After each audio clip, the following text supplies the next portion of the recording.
What would you have done though? Yeah, we just wanted to bowl first because our bowling side is pretty good and we won't defend under 80, so we can chase a little bit faster this time. You're 3-0 down in the series, but any particular change in the side that you hope will make the difference? Yeah, we have a one change, Shrishti out and KQ in. Right, best of luck in this particular game. That is what has transpired. In the middle of the toss, Uganda winning the toss and obtaining to bat first. Well, that is the news that came from the center. Uganda has won the toss and elected to have the bat first. Those are the beautiful sights and scenes of this beautiful city of Kampala. But that's the playing 11 for Team Uganda. Unchanged from yesterday. Consolidate Oyokoni Mungu, Esther Ilok, Immaculate Nakisui, Janet Mbabas is the captain, Kevin Aweno wicket-keeper batter, Rita Msamali, vice captain of the team, Stephanie Nampina and Sarah Tino Sarah. With the lineup for Team Canada, just one change from the team that played yesterday. Srishti Raha sitting out for Kainat Kwazi, Achin Pereira, Amar Ka, the captain, Abiba Bada, Indomati Godial, Terisha Lavia, Vandani Mahajani, Kirima Kapadia, Tiffany Thorpe, Rabiot Rajput and Zil Patel, all there for Team Canada. Just moments away from this game here this morning. That is the beautiful Lugogo Cricket Oval. Well, this tournament is sponsored by Fireflies, Sports and Entertainment, Dreamcatchers, Daffabet, Sportsbooks, Cricket Uganda, Black Life, and Canada Cricket. The surface there right in your frame. We'll be hoping to see some runs coming off that surface later on as we proceed with this match. Uganda taking a confident decision that many fans would have wished to see, winning the toss and electing to bat first today. Should be an exciting matchup. These teams have T20 international ranking status. But let's hear the anthems, then we'll proceed with the commentary.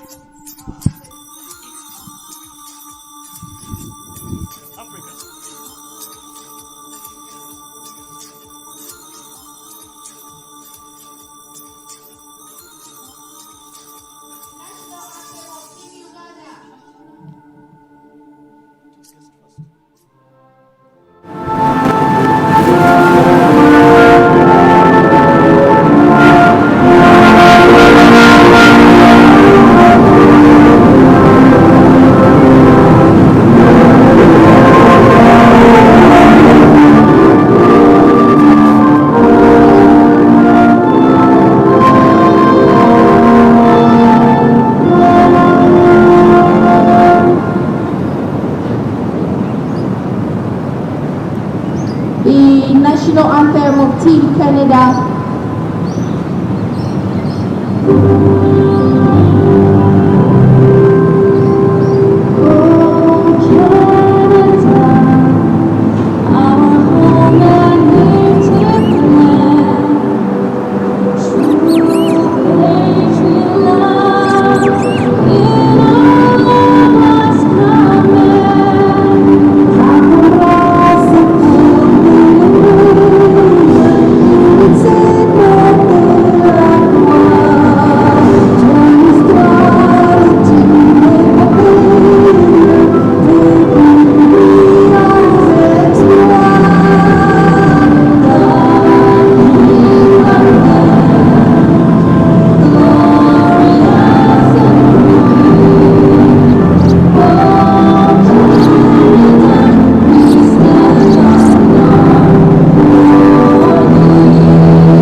Those are the two anthems being sung there. Interesting match day 4 here at Lugogo Cricket Oval. Well, my name is Evan Cyprian Sajab here in the commentary box, and I'm not alone. Allow me to welcome Davis Karashan here. Good morning, Davis, and welcome Good morning, Ivan. It's always a pleasure to be in the commentary box. Guess first time opportunity for me as well is sitting and doing this particular role with you. So I can only hope that it only gets better. As we hope that match day number 4, this particular clash will actually serve up a nail biter of an encounter.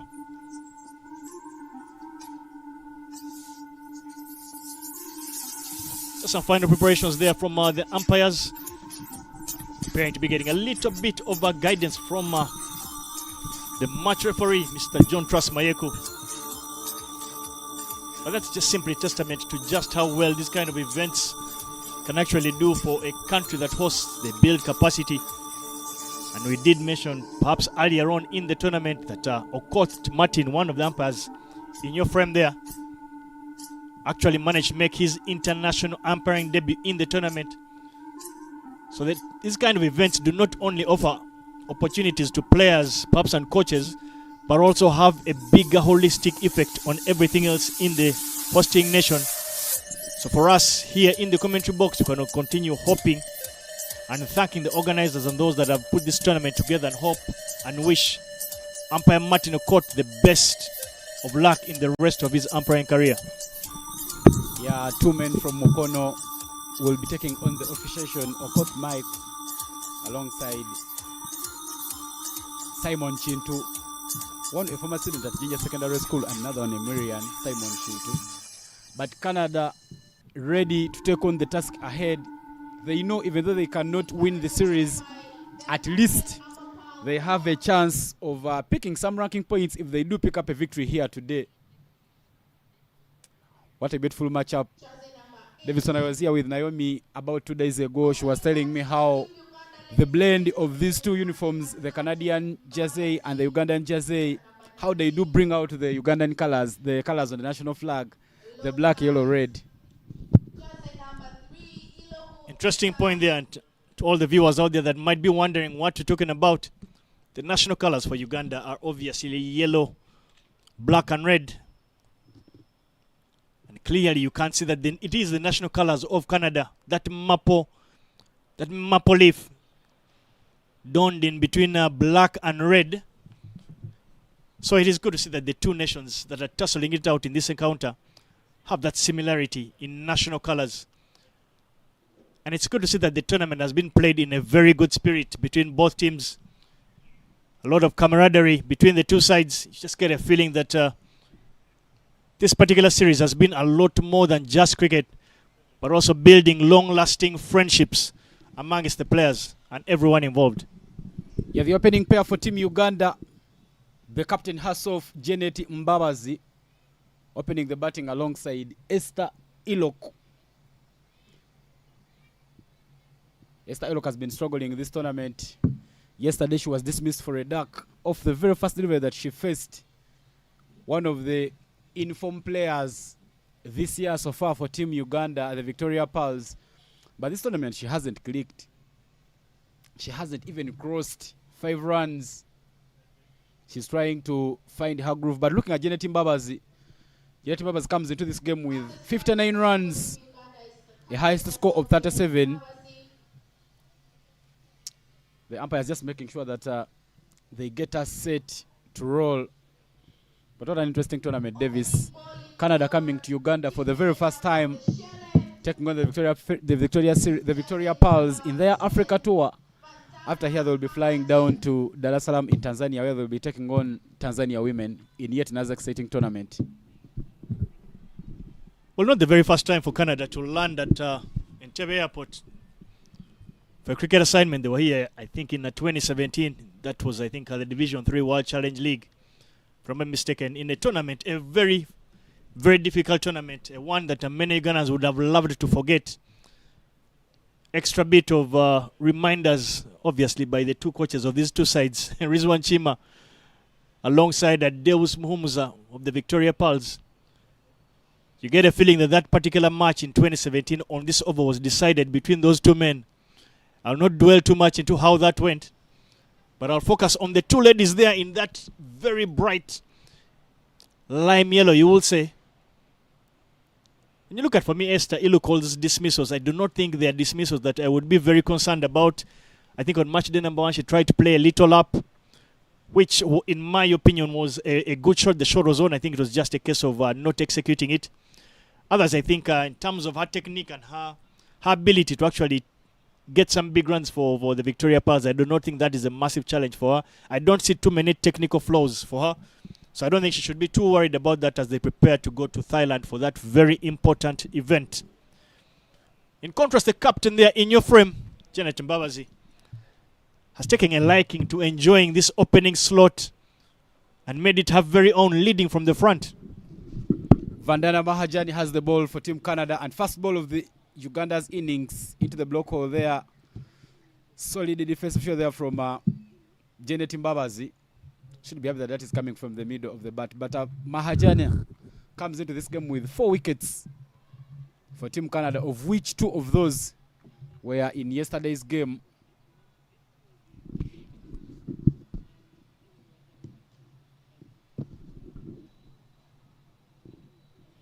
Tries go for a drive but doesn't quite connect. That runs down to the fine leg boundary. Chance for Uganda to pick up 2 runs, and first runs on board there for Team Uganda.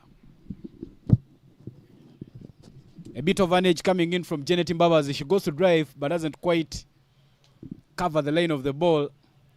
But nonetheless, Uganda will get the first runs on board.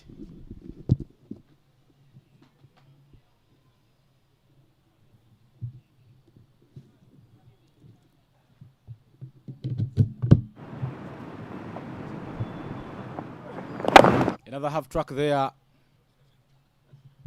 But Janet Mbabazi still solid. Uganda has been losing early wickets Davis, and now they will try and make sure that the top order doesn't send a lot of pressure to the mid and the lower order. Yesterday, Ilok departed in the first over. I personally would not be too worried about the fear of being bowled out.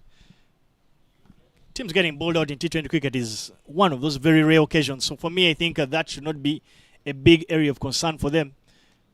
I would have liked to have believed that there could have been some plans. Quick replay there. Good to see some in-swingers there coming in from the bowler. And you can see Janet Mbabazi is still struggling to get her timing. But back to my point, I was simply saying that I would have liked to see the Ugandan batters look to be a lot more forceful in that power play. So looking at the pace at which she's bowling and the swing she's getting. Driven straight the field at mid-off, and they scamper through for a single. I just feel that the pace at which she's bowling and the fact that she's managing to extract enough swing out of this what appear to be some overcast bowling conditions, I'd have liked to see at least the top order batters try to take a little shimmies down the wicket and try to hit over the infield with mid-on and mid-off up in the ring. Must remember there's only one fielder out of the ring, and that fielder is a deep square leg. So a waiting boundary scoring opportunity does present itself right over that infield. So for me, I think that would be one of the options that should be in the thought process of the batters. Yesterday, Ilok departed off Vandana's bowling. Not the best of deliveries there from Vandana.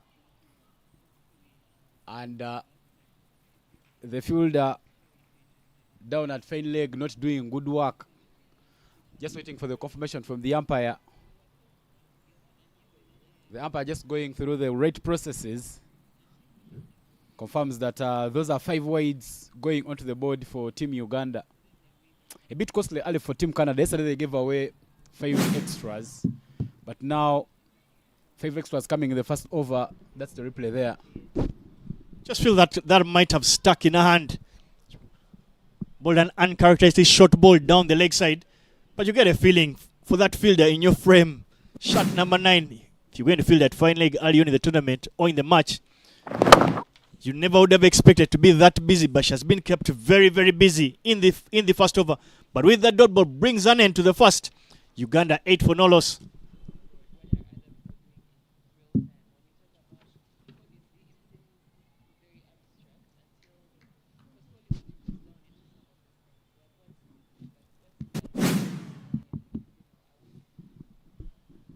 That's the replay there of that delivery. The wicketkeeper didn't do quite enough.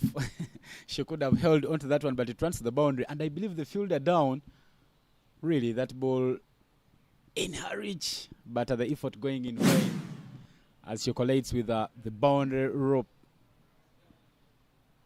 Uganda getting 8 runs off the very first over.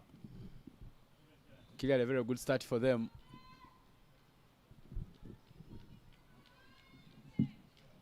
Yesterday they managed to post 100 runs in 120 balls. Team Uganda, Canada falling short by 18 runs.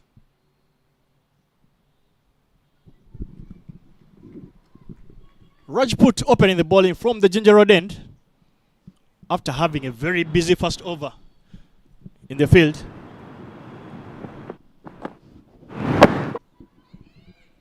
Attempts to go big. Janet Mbabazi doesn't get enough on it, but just enough to beat the fielder there. In covers, the batter scamper through for a second.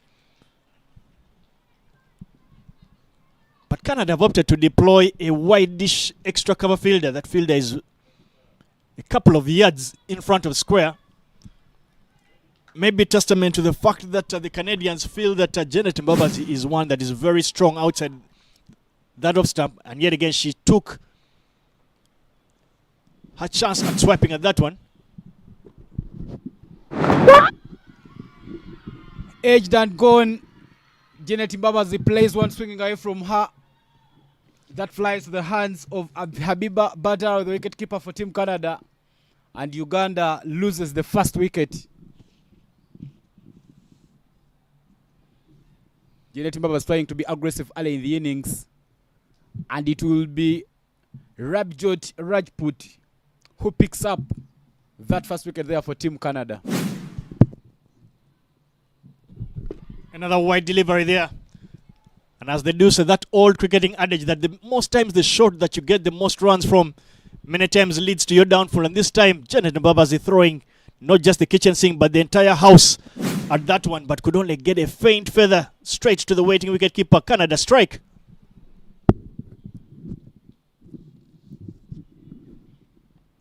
Five of 7 as Janet Mbabazi departs. Uganda has been losing wickets in the power play. Something that they need to deal with. Because I believe in women's cricket, every time you lose early wickets, you send some bit of pressure. Well, good to see Janet Mbabazi showing some intent. But Immaculate Nakisui will be the new batter in. She was the player of match in the second game of this tournament. And now she will make her way to the crease. Drives one to the ground, but straight to the fielder. No run. Good start there from Rajput.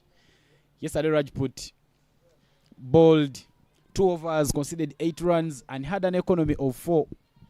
She didn't pick up any wicket yesterday, but today she has managed to peck Uganda already.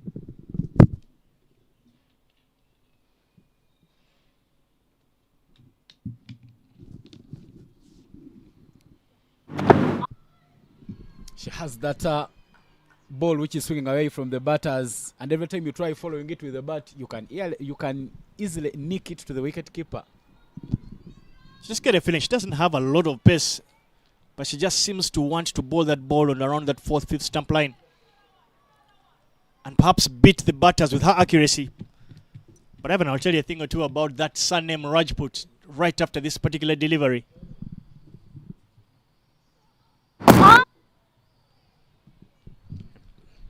That's left alone by a very watchful Immaculate Nakisui. But Rajput is a familiar name in cricketing circles. Formerly played for India, went on to coach Zimbabwe not for a very long time. And very recently was the coach of the UAE as the UAE finally clinched that 3rd spot in that East Asia Pacific, becoming the 20th team to qualify for next year's T20 World Cup. It will be happening in Sri Lanka and India. But with that dot ball brings an end to the second. Uganda 10 for 1.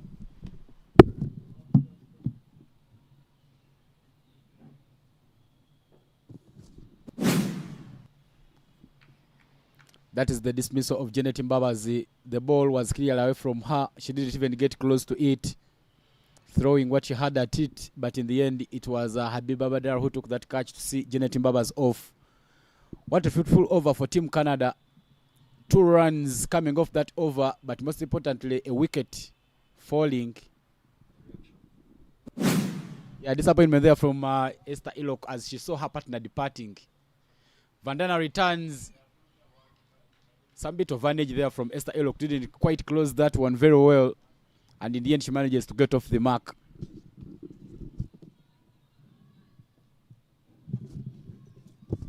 Immaculate Naksui is the leading run scorer for Uganda in this Victoria Series Tournament 2025. She has posted 64 runs from 3 innings with the highest score of 37. She will be looking at replicating the same performance if she's to see Uganda past the line.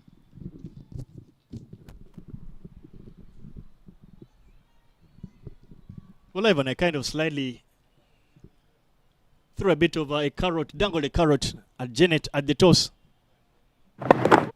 trying to basically insinuate the predictability of the Victoria Pearls, especially when they win the tosses. Seem to hint to her that the expectation from a lot of the viewers and their fans here in Uganda would basically have been as obvious as day follows night. Many people believe the Victoria Pearls 9 out of 10 times will look to ball first. Many times that will also be an indication of just how strong you are at chasing totals. But this time round, Janet Mbabazi opting to bat first, be brave enough to see just how well they can do this time round with setting a target. That's very well struck there by Esther Iluko through the covers. Not enough on it to get to the boundary, but that kind of shot, the quality in that shot should give us some bit of confidence going forward. Yeah, still talking about the toss. Not sure if it is the coaches, Brad Makamasaba and Deus Diditi Muhumuza, who have really taken on bowling first every time they win the toss. That is pulled away by Immaculate Naksui in the gap backward of the square. And that should be the first boundary there for Team Uganda. Janet Mbabazi fell, I beg your pardon, Immaculate Naksui fell trying to play the same shot yesterday, but this time around she executes it so well. That short pitch delivery. Well, we saw Uganda winning the tosses even during the Kwibuka against oppositions like Malawi, and they could still choose to bowl first. Yet I believe if you take some time and bat, maybe you get that confidence, put a big total, then come and bowl out the opposition. Because every time you win the toss and bowl, the moment you're sent to bat, it becomes very hard for you, both psychologically and practically. You couldn't have said it any better, Ivan. Especially winning the tosses on what appear to be very good batting decks. No overcast conditions whatsoever. Clear skies. Literally being begged to bat first. Not often do many teams bowl, but you can see the troubles there. The troubles that are being caused by that opening bowler. She bowls those little in-swingers, and the batter is struggling to get any timing, but with the dot ball brings an end to the third.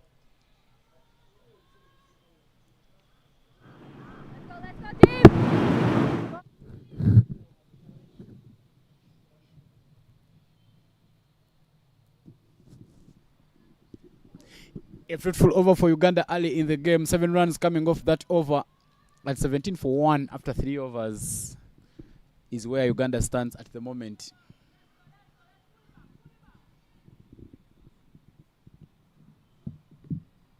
The projected score for Uganda, 114 runs. Immaculate Naksui, 5 of 8. Esther Ilok, 2 of 3.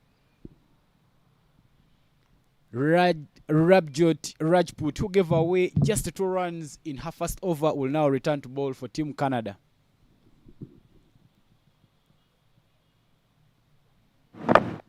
That's a bit full and driven down the ground. Good stuff there coming in from Rajput.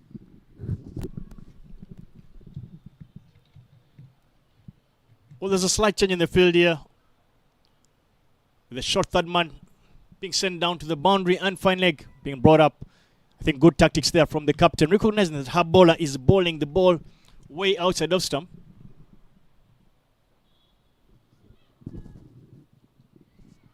Esther Ilok makes a little shimmy down the track but doesn't make any contact. Swings with her head up in the sky. Misses that one completely, but survives a stamping, or rather a run out, because the wicket keeper had an idea that Esther Ilok had moved out of her ground. I might just take it away from this particular game. Speaking about swinging, yesterday they appeared to be what looked like a quarter-final clash of sorts. In that World Cup qualifier, the game between the home nation India in a must-win game against the Kiwis of New Zealand. Call it a quarter-final because it was simply a matter of whoever won that particular game making it to the final four in the tournament. And we did see just how well the opening batters of India actually put their hands up to be counted in a crunch game. To put you on the spot, Evan, who are your favorites in taking this particular World Cup? Couldn't have been anyone if not Australia. A bit too obvious. I think I just simply walked into that one. I know you're a New Zealand supporter, but in international cricket, I support Australia and sympathize for West Indies. I like the fact that you say that you sympathize for the West Indies, especially just how horribly they played yesterday in that third ODI against Bangladesh. They were completely annihilated against the home nation. But we did see the West Indies actually becoming the first ever ODI side to bowl 50 overs of spin in an ODI game. Yeah, a game that they ended up winning in the spot over against Bangladesh.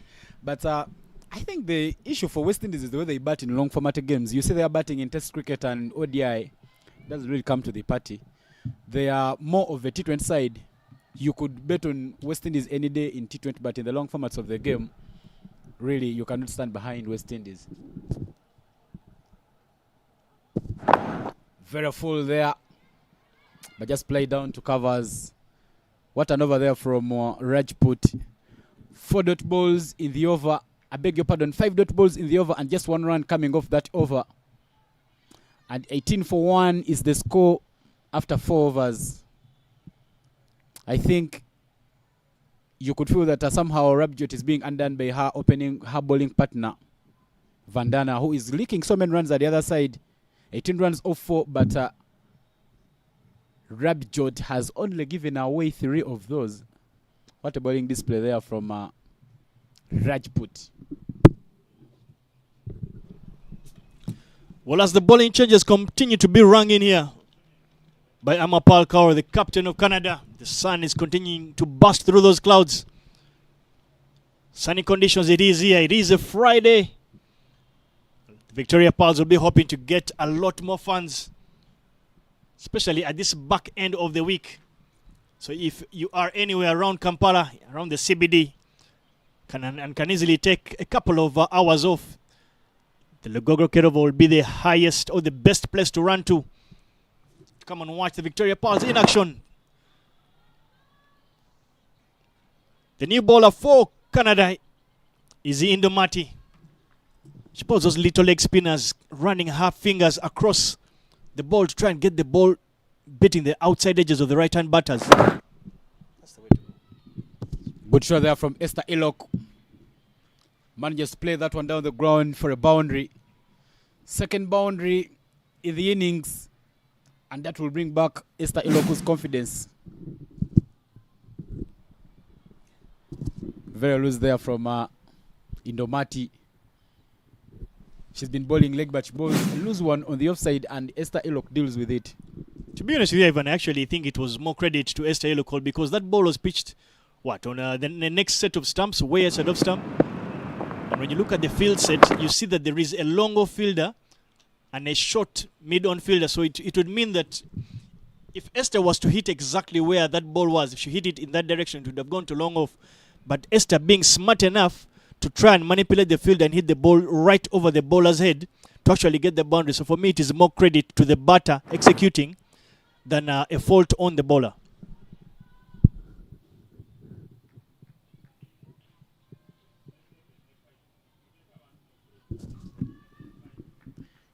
The plan for Team Canada has always been the 2 opening bowlers bowl the first 4 overs, bowling some bit of pace.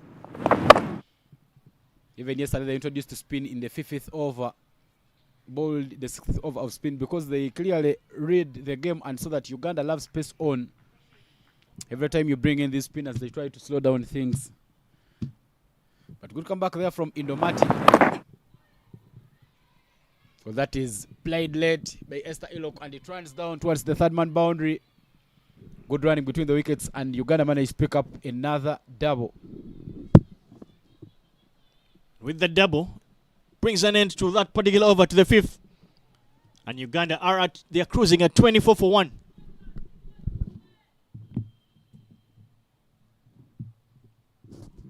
Second wicket partnership of 14 of 22. Esther Ilo contributing 9 of 14, and Immaculate Naksui 5 of 9.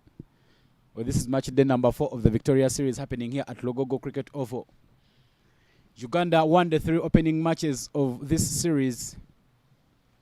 What a tournament we've had.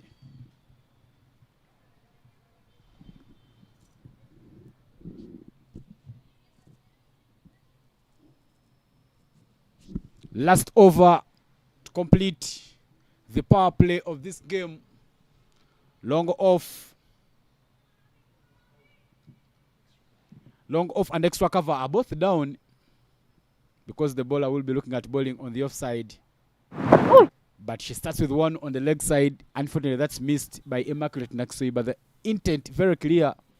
She clearly shows that everything that is coming to the body, she will go hard at it. Rajput very fortunate to get away with that one. She bowls that a bit too straight and strays down the leg side. That could have easily been a boundary opportunity there for Naksui, but she's reasonably a slow starter. She'll just look to try and survive this period. And drives that straight into the hands of the fielder waiting there at point. And Rajput continues to strike and cause mayhem in this Victoria Pearls batting attack. Naksui is sent back to the heart, 5 of 10. Canada continue to strike and make headway. Immaculate Naksui disappointed by herself, tries to play it over, but that just carries to the captain of the side. Amarpal, and Uganda loses the second wicket. That was angling away from Immaculate Naksui. She doesn't get so close to the ball, but tries to dispatch it, and the point fielder has the catch. I don't think that ball was full enough for her to get under that and drive. So she tried to play that on the up, and especially on a wicket that I think is playing its second match. You just get a feeling that the slowness in the surface coming into play there. She was into that big drive a bit too early and was not able to keep that onto the ground, but a beautiful catch, very well taken there by the fielder at point, Achina, in front of point, waiting for that particular opportunity. But for the Victoria Pearls, in walks very easily the most reliable batter in this lineup, Rita Musamali, the vice captain of the side. She'll be very accustomed to these kind of scenarios. The scenarios that she's continued to thrive in. She'll know that she has the job to do here alongside Esther Ilukol. Yeah, some bit of change in the batting lineup there. It was Kevin Awino who came down in the previous 2 games. But Immaculate Naksui was dismissed with no runs yesterday. Will now come in to bat for Team Uganda. Indeed, these 2 batters at the crease right now for Team Uganda, Esther Ilok and Rita Musamali, have been the informed batters for Uganda. If they can replicate that, they stand a chance of seeing Uganda get a bigger total compared to what they got yesterday. Yeah, interesting sights there that Esther Ilukol has gone down onto the other side of the wicket. Just have a quick word with Rita Musamali. Very full and pulled away by Rita Musamali down to the deep mid-wicket area. What a way to get off the mark there by Rita Musamali.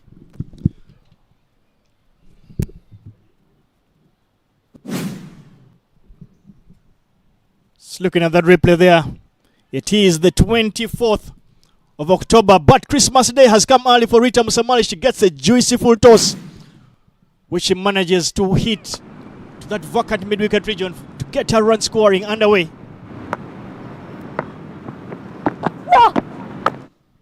Another half track there, driven down to extra cover. There is protection, and Rita Musamali just manages to pick up a single. These 2 batters have been struggling in this tournament. Both of them dismissed for ducks yesterday. But I tell you, they look like they have collected themselves together. And when you look at their batting display so far in the game, This should be their scoring match.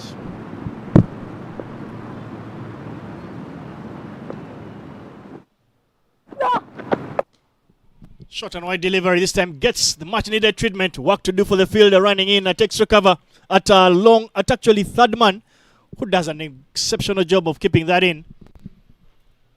Turning out to be a very good over here for the Victoria Pulse, but you just get a feeling that Rajput has done very well for Canada, picking up those 2 wickets so far. Ivan, what would the temptation be of trying to perhaps bowl Rajput out to see if she can strike and get you 1 or 2 other Victoria Pulse to see if you can quickly get into that Ugandan mid-order?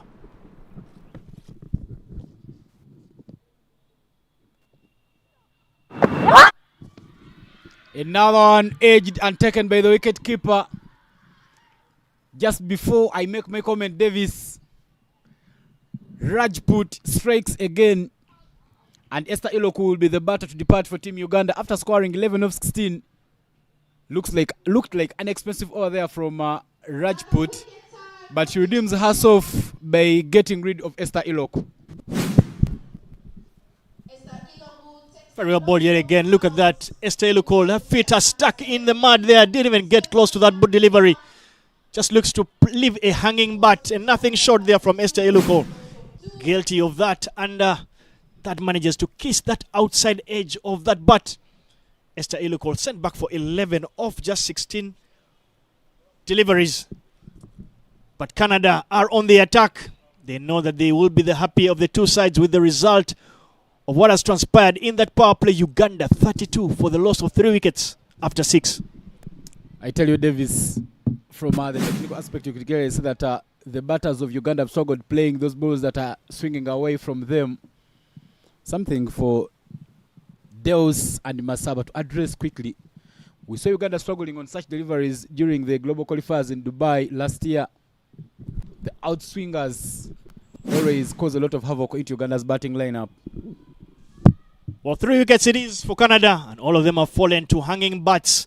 That 5th, 6th line, off-stump line, is continuing to trouble these Ugandan batters as they can only find faint feathers to the waiting wicketkeeper. So work to do there. The batters are unable to get their feet across and get anywhere close to those deliveries, and they have paid the ultimate prices as they've been sent back for some early showers. More often than not, when you play, they'll always tell you that if you do not have the ability to get your feet in line, the modern game has evolved that batters these days no longer have to get their feet there, but it means they need to enhance their bat speed so that you're able then to flash extremely hard and get meaningful connection. So some work to do there for the dugout of the Victoria Pulse. But back to the proceedings here. Indu will continue to operate from that shell end. She'll know that she just needs to keep the runs quiet and allow Rajput to do a lot of the attacking from the ginger end. Unbeaten yesterday after scoring 24 of 18 for Team Uganda at a strike rate of 133, Stefan Nampina will be the batter to replace Esther Iloku. Drives one to the ground, but good work there from Indomati, putting her body down on the ground, making sure that that one doesn't run away. Good tactics here for me from the captain.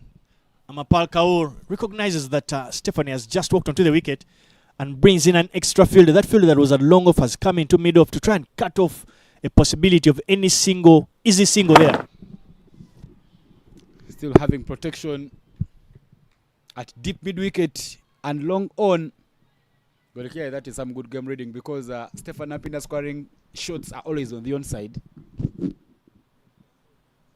with the leggy bowling, you would love to throw her into the trap.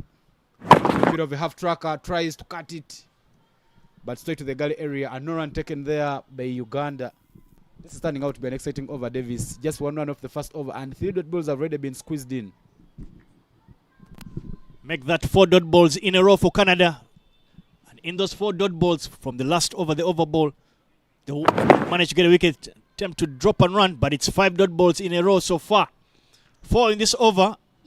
And that final delivery that was brilliantly bowled by Rajput that managed to find the outside edge of Esther Iloku. And smartness again by the captain, with recognizing that just 1 ball to go, sends the middle fielder down to the boundary to protect the over.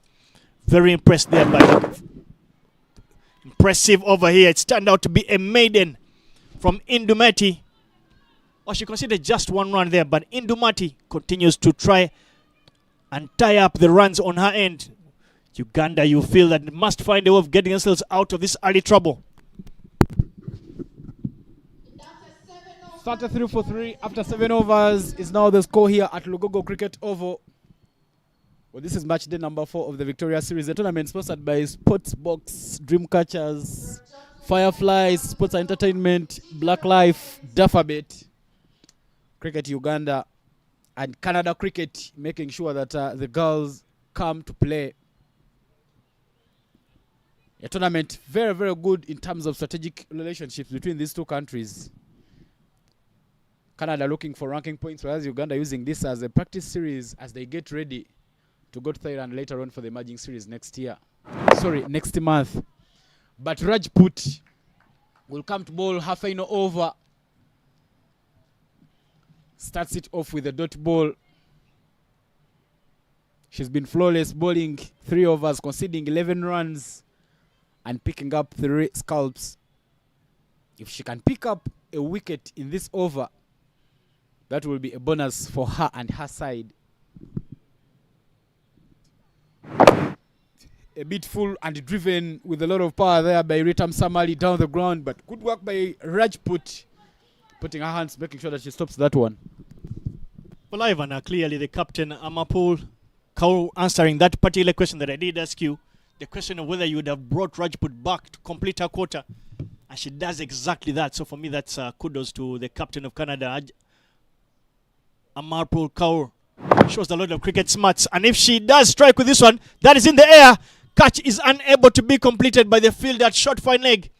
Chance goes begging. Yeah, half-hearted, not so committed onto that catch. Clearly, that could have been more trouble for Team Uganda. That just go to the edge of Ritam Samali's blade, but the fielder at short fine, getting close, but not getting hold onto that catch. But I tell you, Davis, at the time you asked the question, the previous over looked to be one of the most costly overs or expensive overs for Rajput. A wicket coming off the very last ball of that over. I believe at that moment I could have told that I couldn't have brought her back and kept her to come and clear the tail for me. But clearly after the wicket, my thinking had changed already.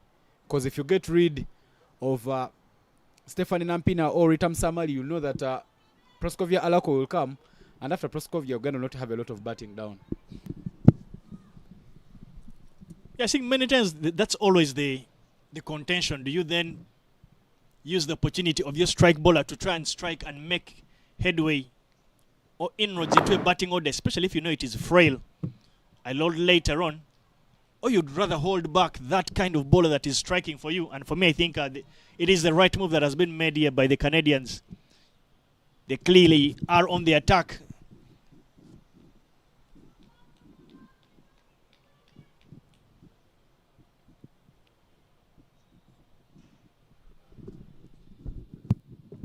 Last ball of the over. Plays it. That is in the gap. Not sure why there is no protection when Stephanie Nampina got on strike. But Stephanie Nampina manages to get the boundary and get off the mark.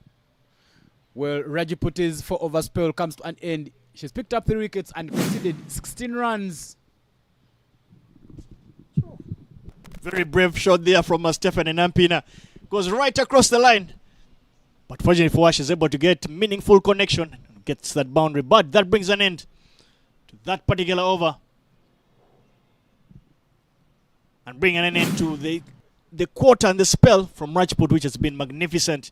She has delivered her captain's call. And Uganda are at 38 for 3 after 8.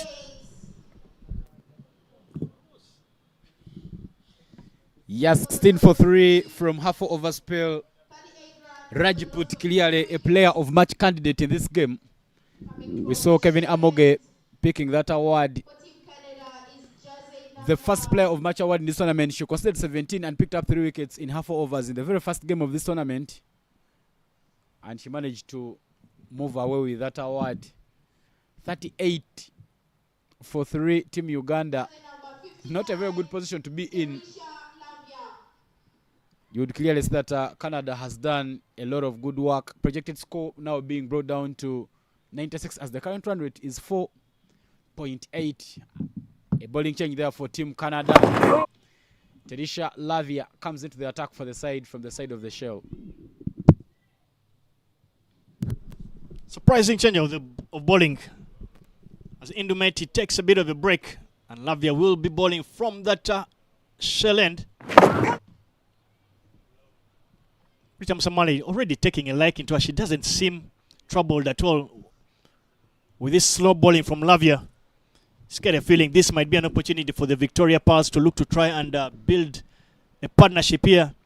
Try and consolidate this reasonably difficult start and look to go very big a lot later on. I tell you, Davis, one thing you don't take away from Terisha Lavia, she was the most economical bowler among all the Canadian bowlers yesterday. She had an economy of 2.50 where she bowled 4 overs and picked up 2 wickets.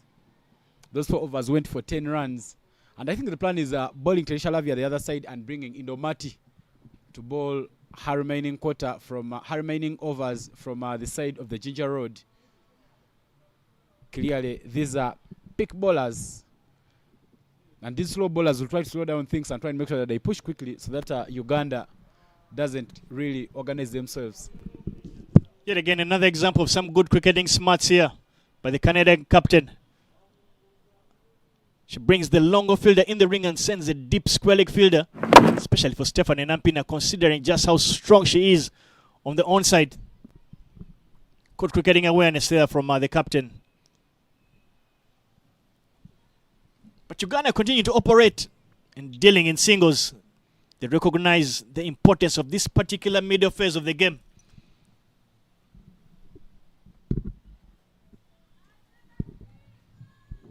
That was a bit short.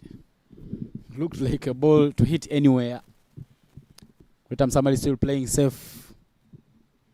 Uganda still milking the runs. This time round she goes full and Rita dubs it down to the cover area. Extra cover running in, chance take 2, but Uganda playing with some bit of caution. They didn't run very quickly between the wicket on that occasion. And that marks the end of the over. 3 runs off Terisha Lavia's first over. And 41 for 3 is the score after 9 overs.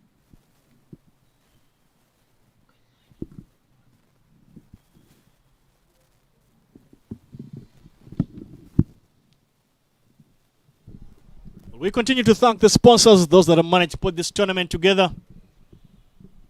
And the local partners, Black Life, Leica Mobile, Cricket Uganda, and all the volunteers as well who've managed to put in that time to come and make sure that this particular Victoria Series does happen.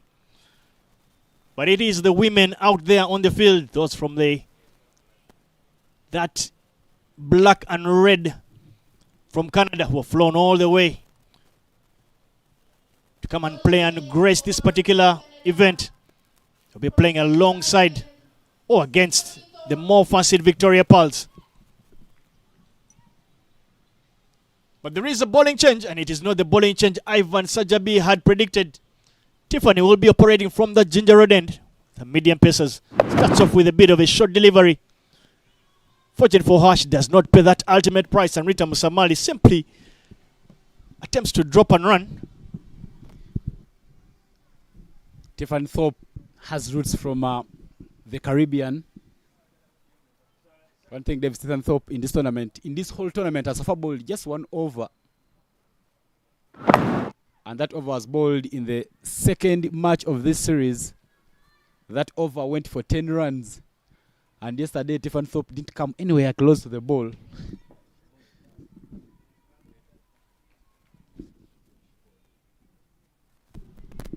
Well, as she manages to find that outside edge of Rita Musamali, that did not carry the field waiting at a short third man. A bit smarter there from Rita Musamali, understanding that she simply needs to rotate strike and glides that down to that waiting third man region. Good passage of play here for Canada. They check the last time they considered a boundary, but you get a feeling that they know that they need to tighten the noose here and not allow the Victoria Pearls get out of jail.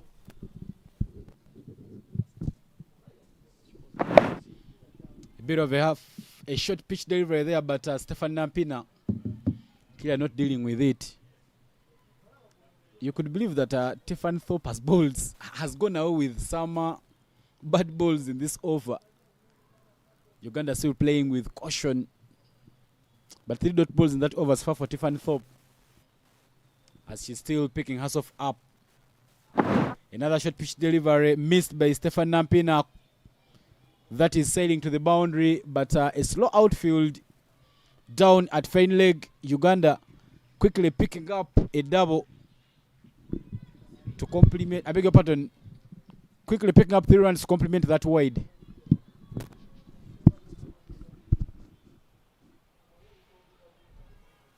Tiffany obviously strays down the leg side, but could have done with a bit more work and support from her wicketkeeper and the fielder that managed to run to pick that up for third man. Let's get a feeling Canada seem to have leaked a lot of extras you felt that they would want to avoid, especially considering they only conceded 5 extras yesterday.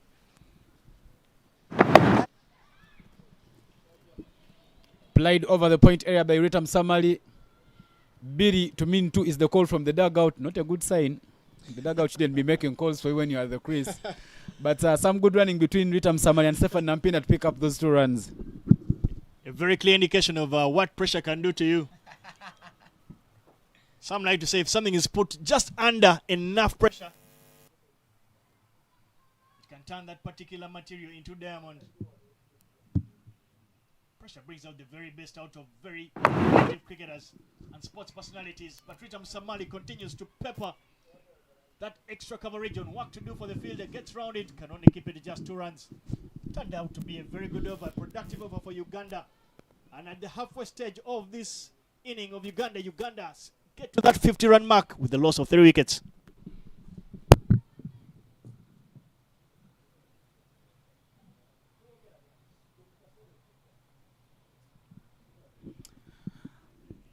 The veteran, the legendary Frank Nsubuga, right there in your frame, coming here to watch and support the ladies. Davis is speaking about the extras, the 4 weights that came in the previous over. Those 4 weights make it 10 extras in the match already for Team Canada. If they had bowled well, maybe Uganda could have been with only 40 runs after 10.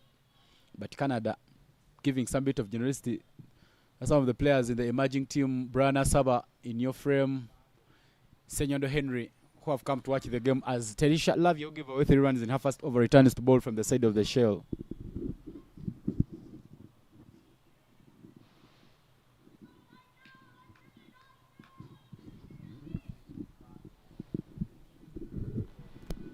Slight change in the field as the deep square leg fielder comes into the ring. Long off is sent back down.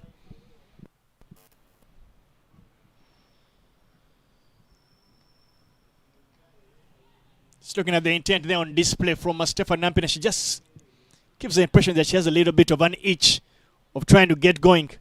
She's not one that likes to be pegged back. She's a very busy player, likes to score runs very quickly. But she's being asked some tough questions so far. Tries to sweep one, but doesn't make contact, and the umpire says that was hitting stumps. Terisha Lavia picks up her first wicket and the 4th for Team Canada.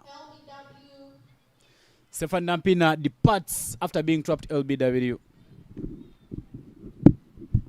Terisha Lavia strikes hard. 5 of 13 there for Stefan Nampina. I'm not too sure if the shot was because the fielder was in. The deep square leg fielder had been brought into short square leg. Maybe she was trying to manipulate the field and utilize that gap, but this time that's balled very straight. And she's unable to get any meaningful connection. Easy decision there made by the umpire Simon Chintu. Looking at that, a bit unsure about that particular dismissal, but I guess that's why we're in the commentary box and the men in that red and black have to make the tough decisions out there. Stephanie will feel a little bit unlucky. But it is yet again delight for Canada this time round. It is a wicket Not from the bowling hand of Rajput, but this time it's Lavia that strikes. But with that wicket brings onto the crease Proskovia Lako at that number 6 role. Bit of it's more of a finishing role. But she'll know that with 57 deliveries to go, the finishing touches are a bit too early to be put on right now. She needs to put together a decent partnership with Rita Musamali and get to that 15th, 16th over. Plays one down the ground and off the mark right away, Proskovia Alako. Proskovia Alako did not bat in the first game. She was run out yesterday after scoring 17 runs for Team Uganda. And on match day number 2, Proskovia scored 12 runs. But she is one of the most aggressive batters there for Team Uganda. And one of those batters that most of the fans keep saying that she bats late, looking at her aggression. But the fans keep their opinions, of course, with their entitlement to victory. But it's only the coaches who know their tactics. A bit short, but Proskovia Alako doesn't deal with it quite well. I wish you could see a replay of that particular shot. It's not just about the fact that it was a dot ball, but with the pristine technique that Proskovia Alako actually did play, that went on the back foot right behind that one and punched it to covers beautifully. Well played. For me, that is a mark of a good batter. But with that dot ball brings an end to the 11. They're at 52 for the loss of 4.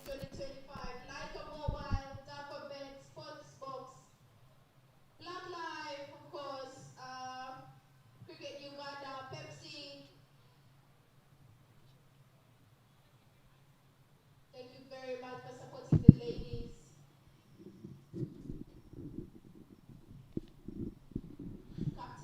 52 for 4 after 11 overs. As Canada takes another bowling change there. The leader for the side will now get the ball.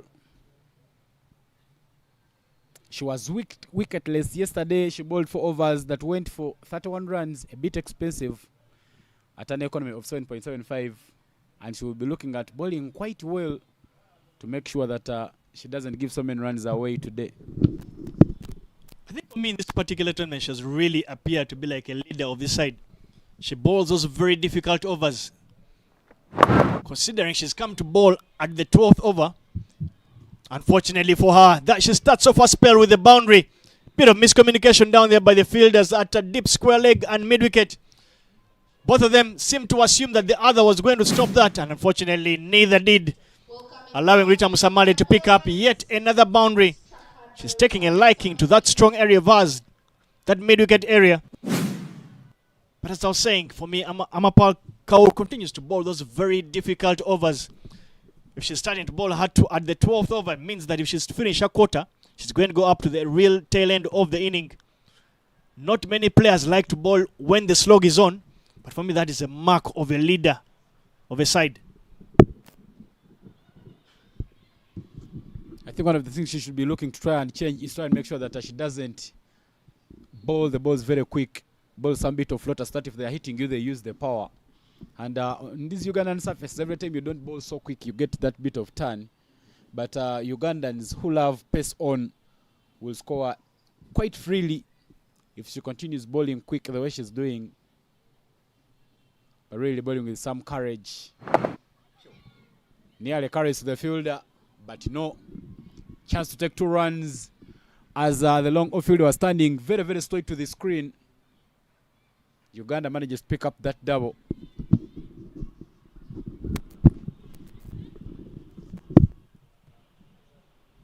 Uganda seem to have enjoyed the last 3-4 overs, getting a semblance of a partnership out there, starting to build what appears to be like a formidable partnership or a sense of this particular phase, to know that they need to build up and look to ensure that they are there at the tail end to try and go big a lot later on to close out the inning. Proskovia Alako goes for a big drive, finds the outside edge.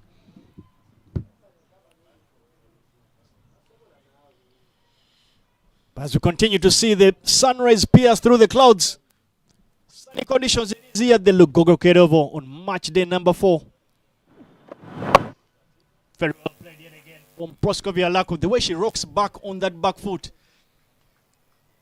regardless of the result, just is a mark of a person actually who knows what they're doing in terms of their batting competence.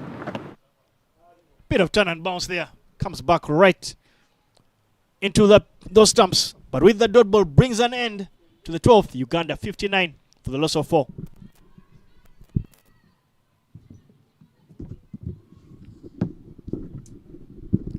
Seven runs coming off Amarapal's first over. But some good comeback there from her squeezing in 3 dot balls at the back end of the over. After 12 overs, Uganda fouls at 59 runs for the loss of 4 still in a sort of comfortable place. Uganda's projected score wickets. Lavia back from 98. for Team Canada. Current run at 4.9 as Tarisha Lavia returns the ball for Canada from the... She doesn't give the batters any room, but what a bowling spell she's had so far. Giving away just 5 runs in the first 2 overs she has bowled, while she's managed to pick up a wicket of Stephanie Nampina. Makes a shimmy down the track, tries swing hard at it, but doesn't make enough contact. Chance to pick up a double. And yes, Ritam Samali and Stephanie Proskovia Alako will pick up those 2 runs. Just a hint of a bottom edge of the bat there coming in from Samali's blade. But most importantly, runs for Team Uganda.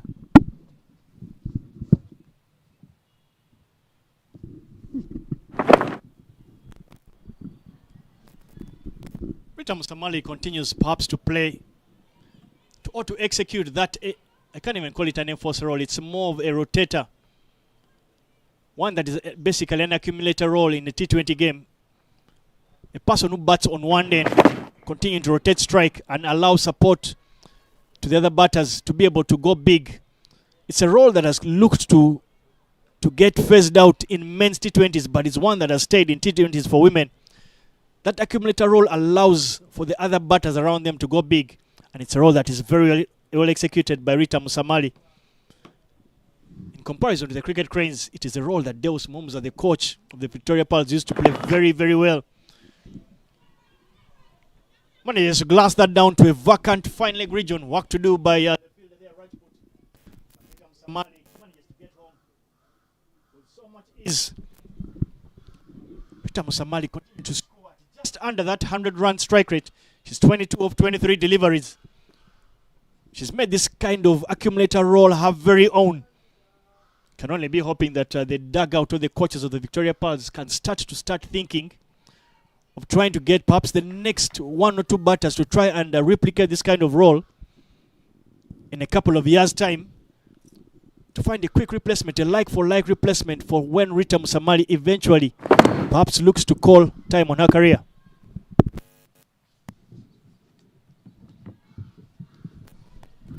With that dot ball brings an end to the 13th. Uganda a 63 for 4. Ladies and gentlemen, the #1 trusted audio and wearable electronics brand in Africa, our very own sponsor for this tournament, the Victoria Series, Black Live, in the building with us, supporting us all the way. Feel free to find them at the tent next to the screen with all the goodies, the merchandise, accessories you need. Well, there will be a change in the commentary box. After Ivan Sajabi takes a bit of a break. Very high quality, Former captain of the Victoria Pearls, value for your money. Naomi Kayonde Bagenda takes the mic. Very good morning to you, Naomi. What do you make of the proceedings so far in the 13 overs? Good morning, Davis. Happy to be here. In these 13 overs that the Victoria Pearls have so far batted through, I find the scoring rate slightly below par, but with Rita Musamali and Alako Proskovia at the wicket, I'm quite optimistic that the run rate will actually keep rising. Well, just quickly bring you up to speed. Uganda were in a bit of early trouble. They were 3 down for nothing, so you felt that the Ugandans had to find a way of looking to try and establish a mid-order partnership. I feel for me they've actually appeared to recover. Slightly short delivery there. which Arita Musamali quickly takes a liking to it because she can go back, rock back on her back foot and pull that for 2 runs. Valuable runs here for Uganda as they will look to build towards that final last push to try and get to that 100-run mark. Steadying the ship, they have done very well. And now that they look quite comfortable at the wicket, I would like to see them go for it a bit harder. Rita Msamali exactly doing that, playing one to the deep cover region, and they quickly take 3 runs, running really hard between the wickets.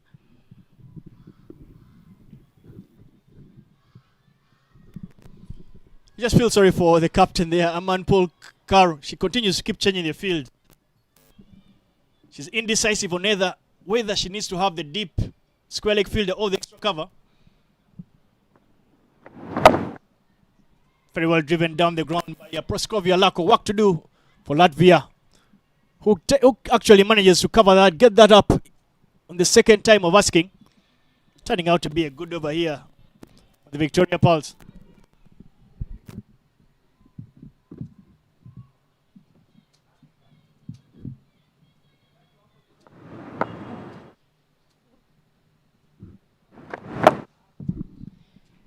Rita still showing much intent with scoring.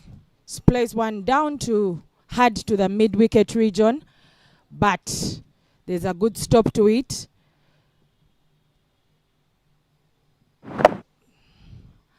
Captain Amapal Kaur still able to pick a dot ball, the last ball of the over.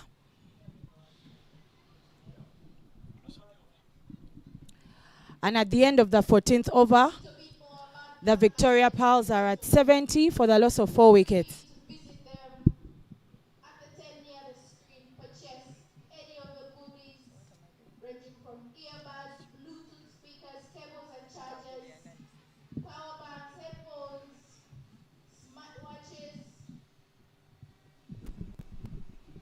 The lady in your frame there, Rita Musamali, continue to hold fort for the Victoria Pulse. A role she's done tremendously well in the last, could be mistaken, but about 3 years, plus or minus, but it's been that kind of length of her success at that role. She is on 29 of 29, exactly what the doctor would have ordered for. Indomati comes back for her 4th in this particular inning. Starts off with a full delivery. But now, for me, it's been a good contest between bat and ball. This particular morning, we did see some bit of movement, lateral movement there from the seamers. Asked some tough questions of the batters. Alako Proskovia cutting the ball very well down all the way, racing away to the boundary, adding another 4 runs onto the Victoria Pulse total.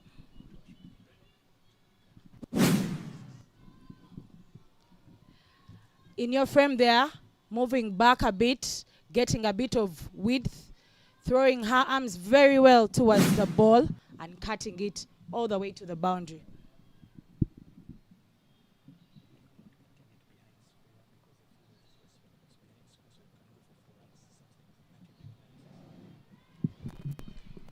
You would say a bit of overcorrection there by Indumati, recognizing that the one that she bowled with width. Proskovia Lako look to take a liking this time. Proskovia looks to try and go big, doesn't get any meaningful connection. Gets down on the knee, but is not able to put, to have a good connection on it. But still the intent that Rita and Proskovia are showing is good. And Indomati trying to keep them silent, but the timing of the batting innings now requires that they go at it, they go at every bowler, at every opportunity that they can get.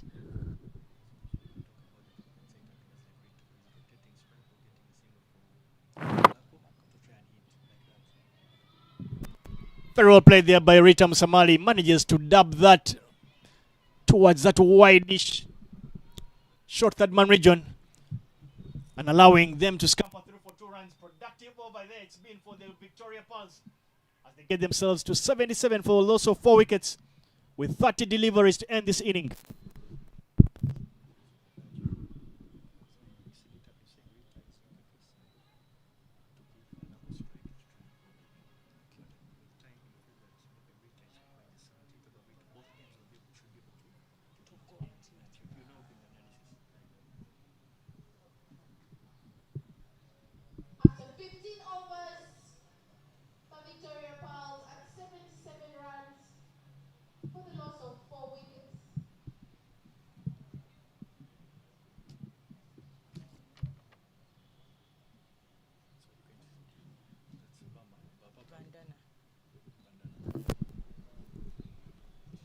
But there is a bowling change from the Ginger Road end.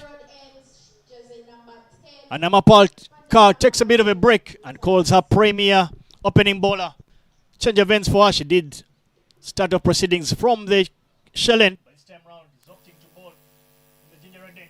Canada does recognize that the Victoria Pearls appear to have gotten control of this particular one, so they need to find out picking up at least a wicket to try and peg Uganda's attempt to get a victory to back. Proscopia Lako is on strike. No guessing what her intentions will be. Vandana delivers a short delivery there, and Alako short and wide, and she is able to rock back just a little to play it between the cover region and point to get Uganda another boundary, much needed boundary.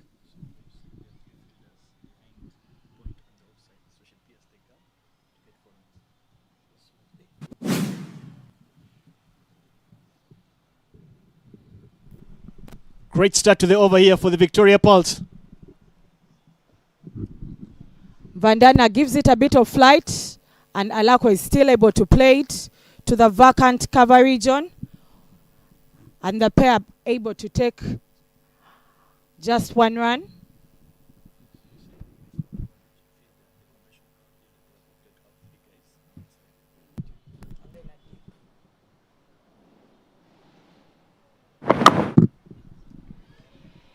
Interesting field setup here. Cover region is empty, but point, gully, and fly gully is all protected. And the wise Rita Musamali sees the gap, plays to it, and they comfortably take another single there. Canada continue to ring in the changes. There's a change in the personnel in the field. There is a change between Rajput and Lavia. Lavia has been asked to run all the way from long off to go and do a bit of work, that extra cover region. They sense that you just get a feeling that the bowler will be looking to keep the ball as far outside of offside as possible. Ball's a slower delivery. This time round, Lako muscles that down to long on, who does an excellent job. The fielder does an excellent job and keeps it to just one run. With the aggression that Alako Proskovia has, and the way she has muscled that ball, very good intent there. But the Canadian fielders are also giving it, putting in a great shift out here in the field. Vandana delivers one more.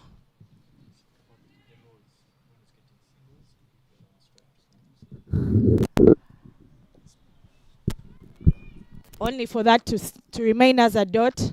However, Rita Musamali evidently trying to look for a single to give Alako the opportunity, but she slogs one down to the square leg region, and there's a good, nice pick up there with a very good throw from Zil Patel.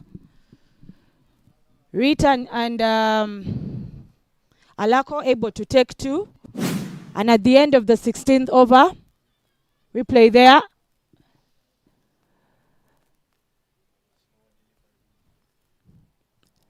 Slower delivery enabling them, Rita, to actually play it. And at the end of the 16th over, Uganda are 86 for the loss of 4 overs, four wickets. For the loss of 4 wickets after 16 overs. Indomati Goliath for Team Canada from the shell end.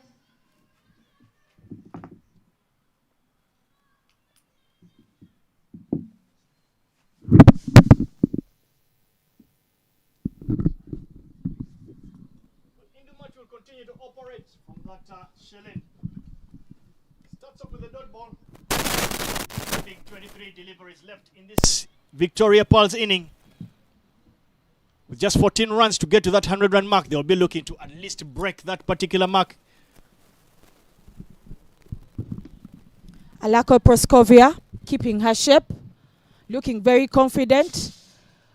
With her head over the ball, plays it just to the short cover region.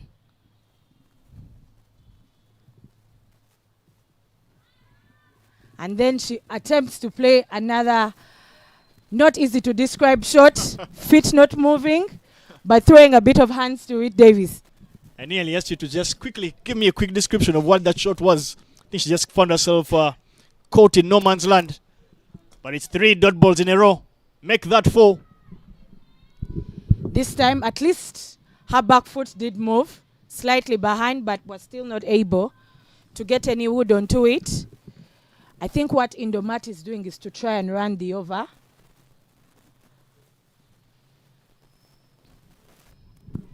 Fantastic stuff here. 5 dot balls in a row from Indumati.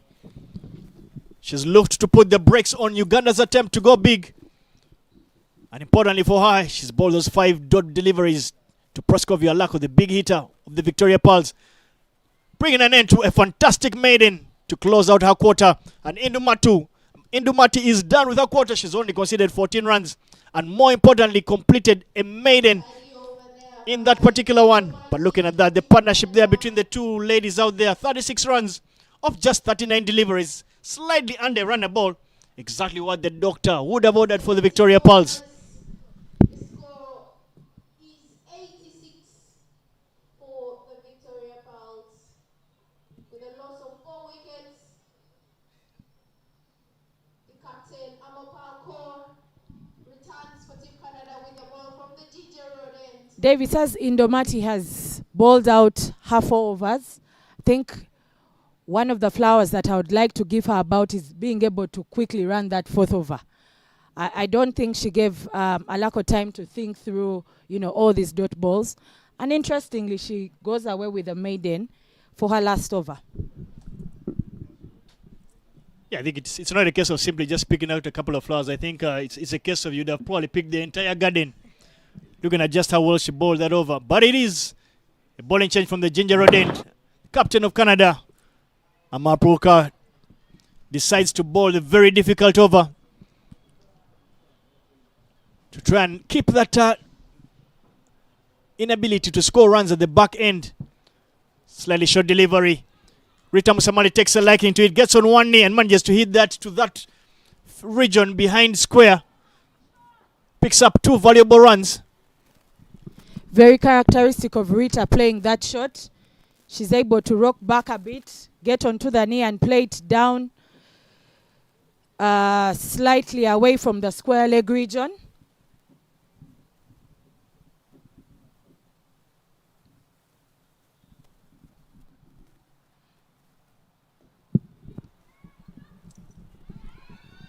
The scamper through for a single run out opportunity.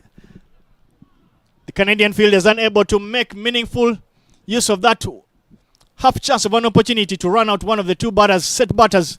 Now I'd like to put you on the spot here as a former captain of the Victoria Pearls. What are the odds of you that's in the air?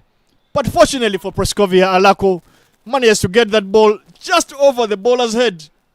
Survived to get a single there. You can see her attempt to try to go big. But again, just to ask you, what were the odds for you when you were captain of bowling a spinner at the back end of an inning? Unlike the option of actually using one of the fast bowlers. What is the thought process behind that?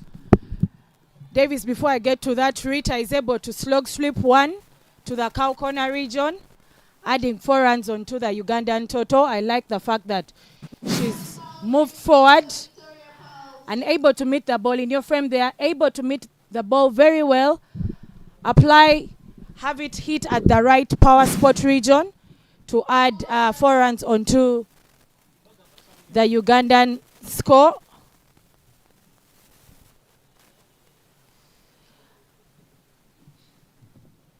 And for our viewers, now the task of scoring very many runs is on both sides.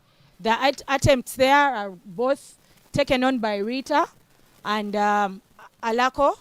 Yet earlier we saw a bit of Rita trying to get just the singles for Proskovia, and then she could go big. But now the responsibility, I feel, is evenly poised. All of them are up there to go at it and just keep adding on to the Ugandan total. At the end of the 18th over, Uganda are 95 for the loss of 4 wickets. Proskovia Lako there at 17 of 23. 4 wickets after 18 overs. Quick look at the replay there of the wickets that have fallen for the Victoria Pearls. First 3 wickets fell to that beautiful away swinger from Rajput, with the batters from Uganda unable to make any meaningful connection and could only find outside edges. But from then on, Uganda seemed to get control of this inning. Found some mid-order partnerships there. Rita Musamali alongside, I think, Stephanie Nampina a lot earlier. And now they are in between a very formidable partnership right now between, yet again, Rita Musamali and Proskovia Alako. I think it's about that 40-run mark. So it's those two big mid-order partnerships that have brought the Victoria Pearls back into this contest. And with just 11 deliveries to go, 95 on board, you feel Uganda will be looking to try to break that 100-run barrier. Proskovia Alako doesn't get the connection she was looking for and can only hit that straight to the fielder at long on. Big 10 deliveries left in this inning.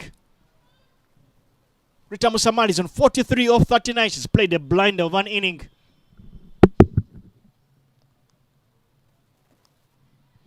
The dependable Terisha being able to stop that ball that has been played back to her by Rita Musamali.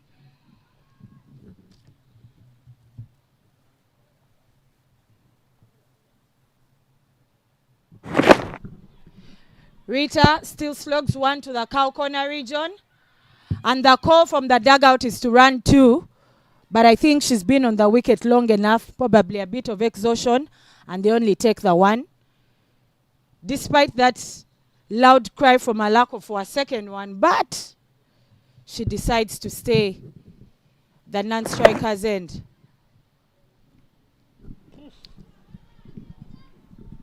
Bit of indecision there from the two batters. That appeared like it was a run that could have very easily been completed, but the batters did not actually attempt to go for it, and it is another valuable dot ball for Canada as they look to try and restrict Uganda from posting a very big total. 1 delivery to get out of the penultimate over. Takes a little shimmy down the wicket. Proskovia Alako unable to get really under that one. And that's it down to Longo for a single, bringing an end to the 19th. Uganda are 1 run away from getting that 100 mark with the loss of 4 wickets.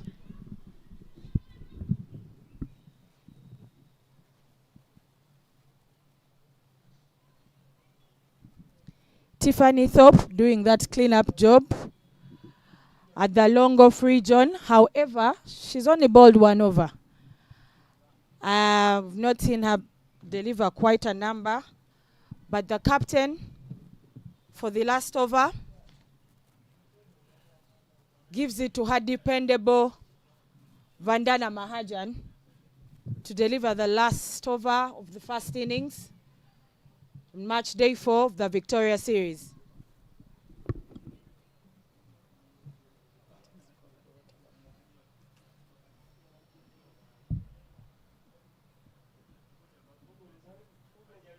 Last overloading.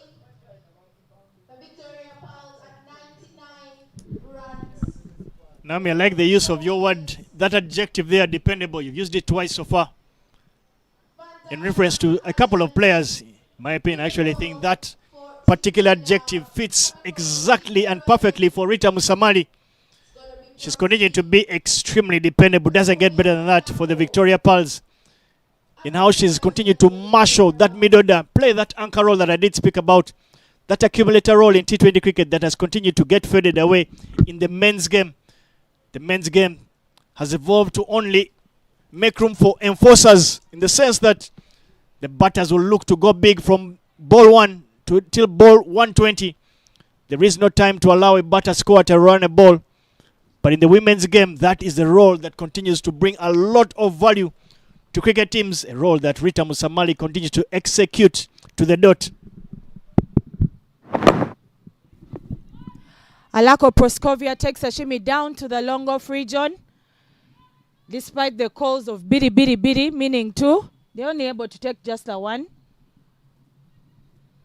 And Rita Musamali, the dependable, is on strike. Well, with that single brings the runs to that 100 mark. Hits that down yet again to the field and long off. The batters try to scamper through for a second, but Alako Proskovia sends Rita Musamali, attempts to go for yet another run. Comical sights it is. A judge does not out. A bit strange running there. Not quite sure where she was going and why she was thinking of taking the second one. But there's been a bit of indecision and poor calling in the last over. So, I don't know, it could be the last over pressure that has mounted now. I think the issue right now is obviously the reputation between the two batters. Rita Musamali is known to be an accumulator. She'll look for a runner ball. While Proskovia Lako we know that she has the ability to play, to hit a big ball and find that much needed boundary. So it's a case of who should be on strike in this final over for Uganda. And this time, Proskovia Lako doesn't get the big boundary that she was looking for, but she gets a streaky boundary. Goes to third man. This time around, the edge finds the boundary, unable to go straight into the waiting hands of the wicket keeper. Proskovia Lako finds that boundary that Uganda were looking for. He takes another big swipe. Davis, you know, just something small about the edges. I see what you were trying to do there, Naomi. But as they say in Uganda, Sanze Ndaba. But 3 final balls to end this particular Victoria Pearls inning. Proskovia Lako manages to get that in there. Does it have enough on it? Gets some height, doesn't get distance. And they can only manage to scamper through for a single. Fine work there by the fielder at that wide extra cover region. Keeps it to just 1 run. Great work there by Latvia. In your frame. Just the final 2 balls. Good. The batters are looking to score as many as they can, considering that match day 3 and they only at 100 runs. So the coaches will be happy to see that there's an improvement on the final score. Second last ball, Rita Musamali plays just 1 to the extra cover region.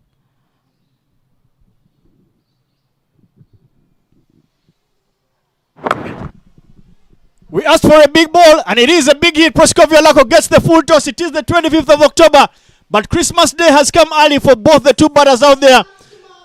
And Proskovia Lako completes the Victoria Pearls inning with the first maximum of the day. Full toss delivery. Takes a beautifully hit shot there from Proskovia Lako down into what appeared nearly nearly went into that tennis court down there, bringing an end to the Victoria Pearls inning, getting them to that 113 run mark for the loss of 4 wickets in their allotted 20 overs.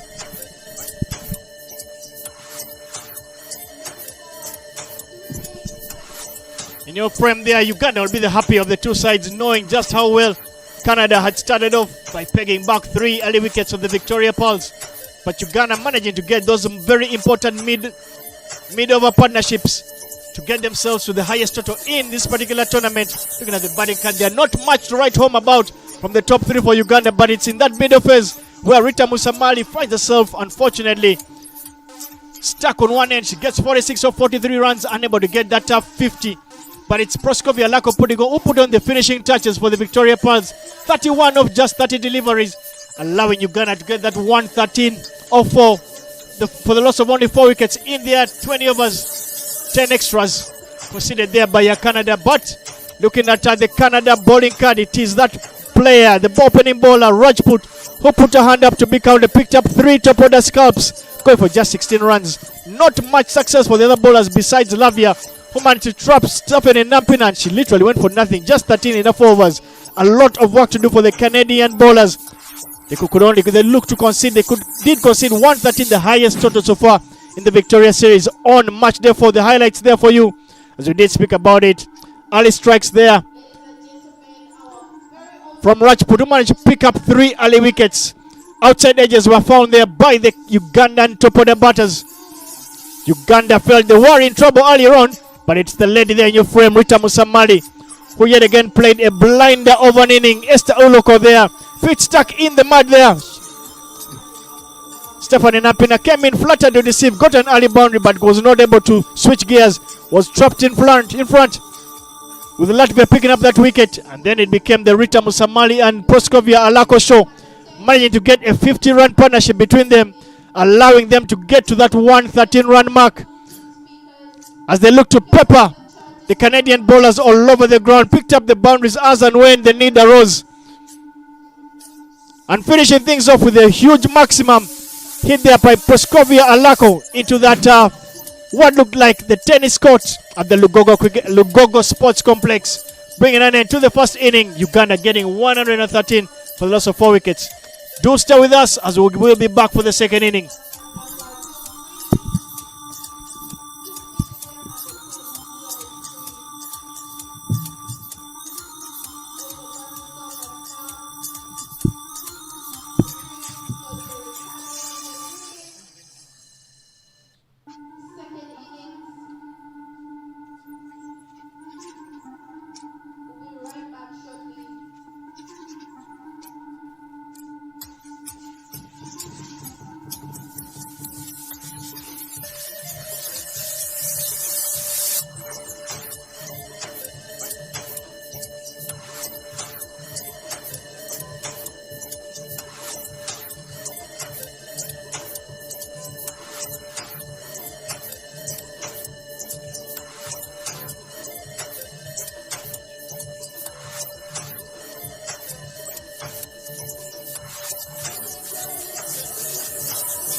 Some kind of justification for whether speed is okay.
Those are some of the highlights from the first innings.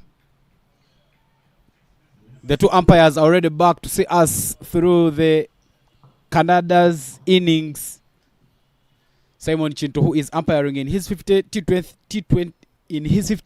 T20 international game, standing in alongside Mike Okoth, who is just in his second T20 international game. He made his debut during this very tournament.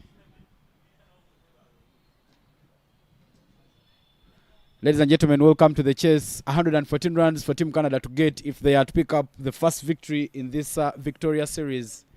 Well, my name is Ivan Cyprian Sajabi. I'll be joined in by Davis Karashan, former captain of the Cricket Cranes later. But to start off things here, I have the former captain of the Victoria Pearls, Naomi Kayondo Bagenda. Naomi, good afternoon and welcome. Good afternoon, Ivan. It's nice to be back here. And I'm looking forward to an interesting chess. Yesterday, Canada came close, lost though by 18 runs, but I'm hoping that the chess this time, match day 4, will be even a better one.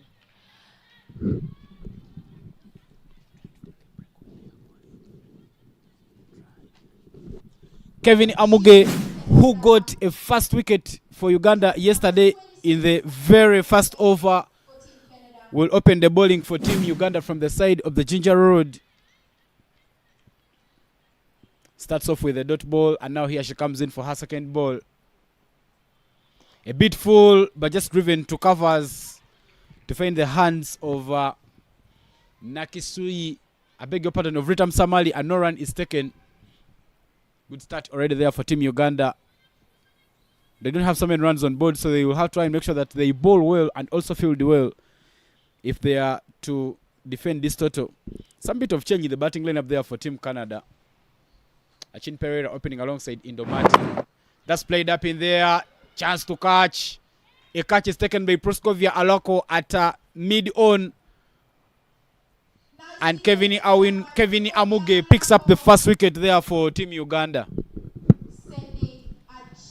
Has been quite a thing for Kevin Amuge picking up wickets in the first over. Achin Pereira in your frame there. Slightly short delivery. She tries to swing at it. And it doesn't get any much height, doesn't get much projection there. And Alako Proskovia comfortably takes the catch, sending back Achin Pereira without disturbing the scoreboard. And in walks Kwanat Kwazi to join Indomati at the wicket for Canada. Kevin Amuge got the first wicket in her name yesterday in the very first over. She dismissed Habiba Badar, who opened the batting yesterday, but today she hasn't opened. Well, Amuge was the player of match yesterday after picking up 3 wickets in her 3.3 overs. Kainat Kwazi was the only change in the Canadian lineup that played yesterday. She comes in the place of Srishti Raha, and now she is the new batter at the crease. 9 for 1 after 0.3 overs as Kevin Amuge gets ready to charge in from the side of the Ginger Road. I tell you something, Naomi, the problem for Team Canada has been losing early wickets. Yesterday they really looked like they could have chased, but the wickets kept falling and falling, and they ended up falling short. But that is played towards the gully area to find Esther Iloko, and no run is taken. Esther Iloko doing a good fielding job there. Today looks like it will be a better day for her out here in the field. Kwazi knows that she has to, as a person who has gotten an opportunity to play today, she knows that she has to score runs for the team, as that has been her role as a number 3 bat. Pile some runs on there. And she plays one slightly past the point region. And Indomati running a bit casually. Probably the call was not quite clear. And Kevin Awino completes the run out there. Victoria Pals very excited. And the second wicket falls for Canada. Not good sights there, Ivan. Yeah, 2 batters for Team Canada departing without putting any runs. A good throw there from Janet Mbabazi. You would feel that if she had maybe run a bit quickly, she could have had a chance there to make her ground. But the wicketkeeper, Kevin Awino, making no mistake and wiping off the bails. And early trouble for Canada as they lose their second wicket. A bit of hesitation there from Indomati. She takes off late, but in the end ends up falling. 2 wickets already falling for Canada in the first over. The captain herself for Team Canada walks on to bat. Shot number 18, Amapal Kaur. Not good sights there for Team Canada. Losing 2 wickets before the first over is actually completed.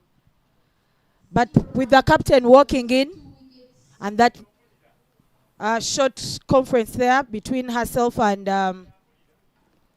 Kwazi, must be something about let's stay here and try and score runs before any other wickets falls. No runs in the first over and 2 wickets already lost by Canada. That's played down the ground to find mid-on, and no run is taken. Another dot ball there for Kevin Amoge. Captain Amapal Kaur just moves her front foot towards the ball and plays it to the mid-on region, getting a feel, trying to build confidence as the batter who has just walked on. And at the end of the first over, Canada have no runs to speak about, but have lost 2 quick wickets. From the KFC side, Naume Jen Amongin comes into ball for the Victoria Pals. What a good first over there from Kevin Amuge. Maiden over to be particular. 9 for 2 after 1 over as now Jane Amongin gets ready to bowl for Team Uganda from the side of the KFC. Starts with the half tracker. That's played straight to the backwards of point fine Proskovia Alako. Yesterday Amongin bowled 4 overs, conceded just 9 runs, 18 dot balls, no wickets, but an economy of 2.25. Good performance there displayed by Naomi Jena Mongin, and she starts off with a dot ball. What a display. Tries to go for a drive, but misses that one. Kainat Kwazi, and second dot ball for Kevin for Amongin Jane.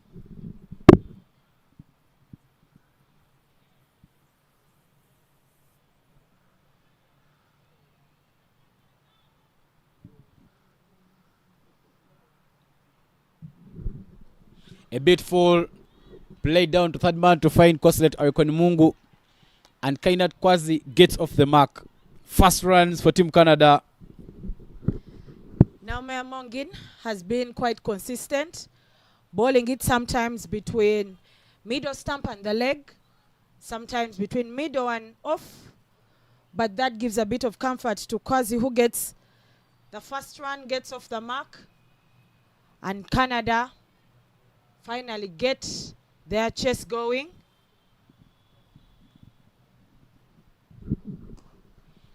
Played with some power and fumbled a bit at covers, but no run is taken. I tell you something, Naomi, that I've liked about Amarpal. She's playing with a lot of aggression and intent, and those are good signs there for Team Canada. Despite 2 wickets falling, these 2 batters need to pick themselves up to make sure that they build back the innings, but there will be some bit of medical attention to be given to Ritam Samali as the physiotherapist for Team Uganda. Tugume Imam runs on. But this is match day number 3 of the Victoria. I beg your pardon, this is match day number 4 of the Victoria series. Uganda won the toss and elected to bat first and managed to post 113 runs. But this tournament is sponsored by Dufferbet, Sportsbox, Dreamcatchers, Fireflies, Sports and Entertainment, Black Life, Cricket Uganda, and Canada Cricket, putting resources together to make sure that we have the Victoria Series 2025. Now, this is not the first time this tournament is being played. In the first edition, Uganda hosted Tanzania and Rwanda. And the final did not happen, but the playing conditions favored Uganda to win that one. Ivan, just to correct you, the first edition had Zimbabwe and Kenya. I played in that edition, so I know very well. This was the second edition that happened when it rained. But yeah, the Victoria Series is a very good platform for the Victoria Pals to showcase their skill, talent, and also progress. Because looking at the first Victoria Series edition, now the third, good sides. I mean, there's been great improvement. And very good sides here, talent being displayed, which is always a plus for women's cricket in Uganda.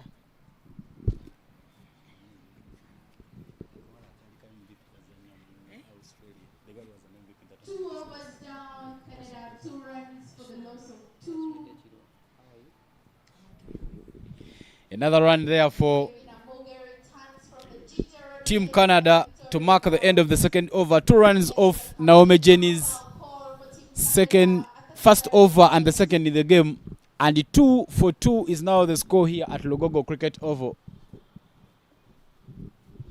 At the back of bowling a maiden, Kevin Amuge will return to bowl for Team Uganda.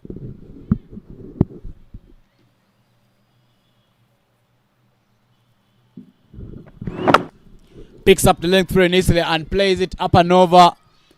Beats mid on, and that will go down for the first boundary of the chase. First boundary, 40 Positive body language there 4 runs. from the captain. Nicely Goes at it, swings arms, foul call. gets a meaningful connection there, and that does run down all the way to the boundary, getting Team Canada a much needed 4 runs to add on to the earlier 2 to get it to 6 runs.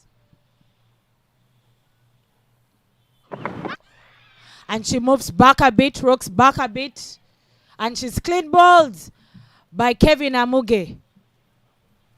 Very disappointing scenes here. She's not happy with herself. After just scoring that boundary, she doesn't play the next ball on the merit. And that gives Kevin an opportunity to take her second wicket of the day. Sending the captain packing. The captain, who was the highest run scorer for Team Canada yesterday after posting 28 of 37, now depart after putting just 5. Goes on the back foot. Look at that on a straight ball. The way she swung the bat, didn't even try to close the line of the ball. Doesn't make any contact, and that rattles the middle stump. Kevin Amuge, at the back of a player of match performance yesterday, picks up her second wicket. Amuge has picked 2 player of match awards in this tournament. What a performance she's displaying. 6 for 3, Team Canada. I tell you what happened yesterday is happening again. A deja vu moment. Canada losing other wickets. Team Canada.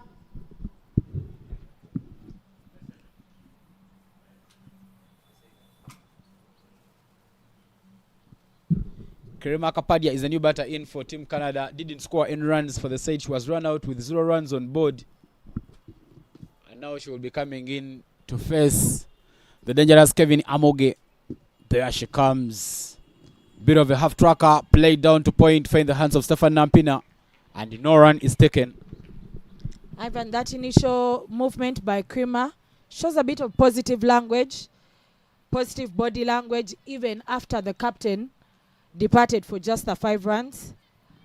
I would like to see these batters kind of taking responsibility now. I know the pressure goes down to the batters in the dugout, but Krima doesn't look comfortable. Doesn't look comfortable as the dangerous Kevin Amuge delivers that one. There's a bit of moving back. There's a bit of trying to get over the ball, but not so good signs for Krima there. Basics would be just look at the ball, move your front foot, and try and put wood to it. Missed opportunity there.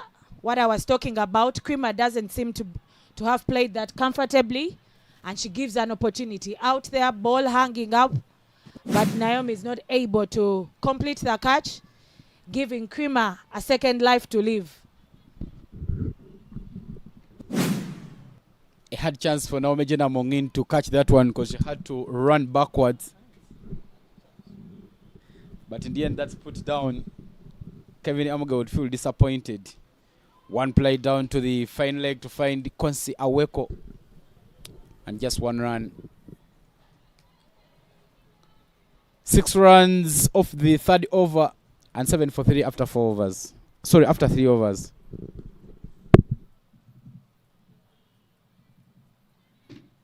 In your frame there, 12th, 13th, 14th, Jimia, Teddy, Sarah Kiteng, just preparing the water. And 12th, 13th, 14th players are very important contributors to the team's success, ready to take messages from the coaches, ready to take some water for the fielders. They play an important role. 106 runs to get from 102 balls as Uganda makes a bowling change. Consolidate Aweko replaces Naomi Jane. That one is to the pads. How is it? But not out is the call from the umpire. Bowling a bit straight there, Cons Aweko. From the shade end for Team Uganda. Uganda got 8 runs in just the first over of their innings, and Canada after 3.2 overs also have just 8 runs. But the issue is with the wicket column. We've seen that Canada has always failed to take care of that column. They've lost quick wickets, a run out, 2 wickets they're going to Kevin Amoge, 1 bowled, another one caught, and it is not a very good position for Canada to be in at the moment.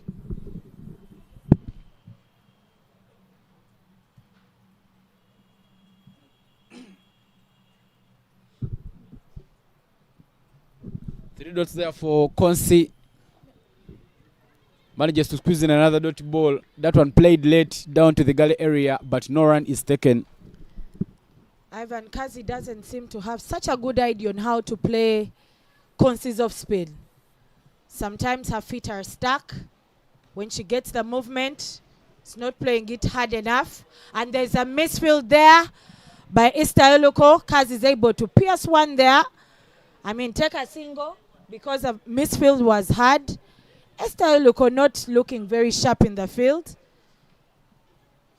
But there's just some work to do there for her to improve the tactic there. And the Canadians pick their first run in this over.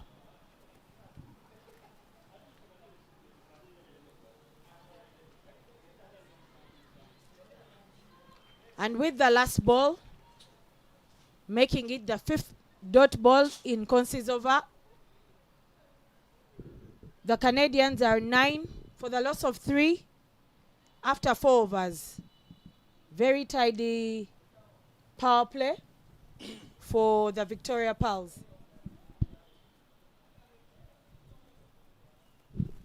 The buzz, the charts there in your frame, the 20th over being the most expensive, Uganda being aggressive there, Canada quite off a shaky start. But now Jen Amogin will change bowling ends. She'll now come to bowl from the Ginger Road end, replacing Kevin Amoge. 9 for 3 after 4. Good start there. A dot ball for Team Uganda. Good bowling there from Naomi Jane.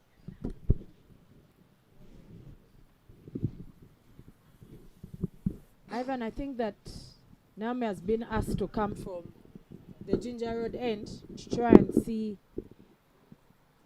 whether she can pick another wicket, for Team Uganda, whether she can pick a wicket for Team Uganda, considering that she started off coming from the KFC side. But on her second delivery, another dot, which is all good for the Ugandan dugout. Victoria Pearls players bowling it clean and smart, ensuring that the Canadians are scoring no runs there. And a catch is put down by Rita Msamali. Kazi tries to play it over coverage on, but it doesn't hang up much. And Rita Msamali puts the chance down. In your frame there, Rita Msamali guilty of putting it down. Unacceptable fielding standards there. Rita should have done better, but clearly not the best of techniques as she went to grab that one. A bit of disappointment on Naomi Jane Amongini's face, but she should be happy. She gave her just 2 runs in her first over. And in her second over, she so far chipped in 4 dot balls. Very, very fruitful for Team Uganda to try and make sure that they don't give away so many runs early. A bit of an edge that runs down to the 3rd man boundary. And just 1 run there for Team Canada to be added onto the total.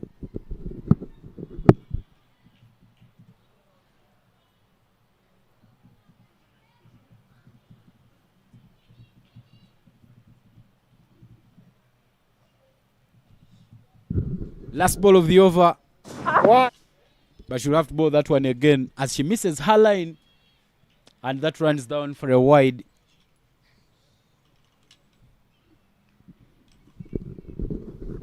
The field set up there. Victoria Pearls having the fine leg. Deep fine leg and 3rd man. areas being patrolled there.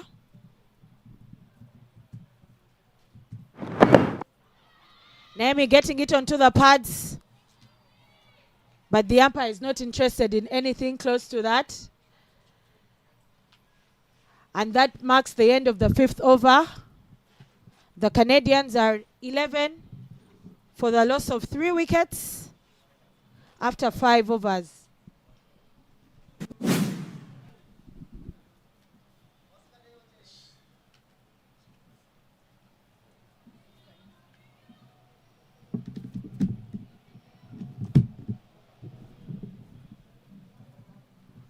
Looking at the wickets that fell earlier, quick run out there. Chin Pereira was not there. Captain of the side, indecisive about how to play that ball. That good delivery by Kevin Amuge. But back to the proceedings here. Consulate Aweko doing her magic for the Victoria Pals. Kazi not sure, not quite certain about how to play the off spin. And she steps out this time, only to play it to the mid-wicket region. But at least she has jumped out to try and manipulate the field, though that didn't come in with a bonus in form of a run. But a bit of comfort, and she rocks back, plays one beautifully between point and the cover region. They comfortably take 2 runs.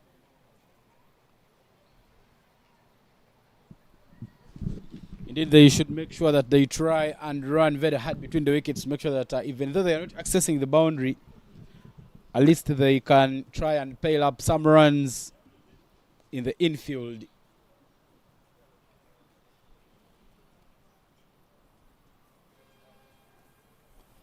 Tries to cut it powerfully, misfielded there by Consulate. I beg your pardon, by Proskovia Alako. Another chance to run too, but no, they will settle for just 1 run.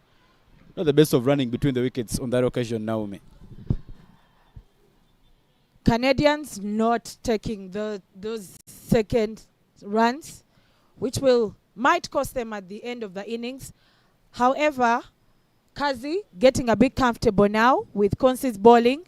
She rocks back and cuts one a bit late to get them an opportunity to take at least a single run, another run. Consulate Nimungu still keeping tight her bowling as she has done. Another dependable player there for the Victoria Pals.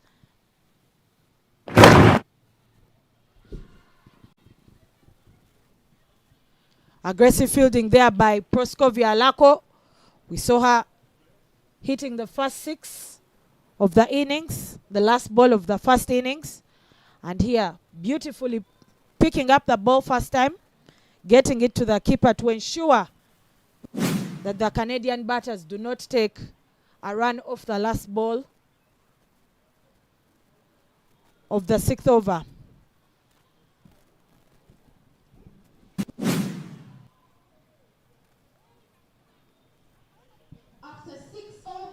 And after 6 overs, Canada are 14 runs for the loss of 3 wickets.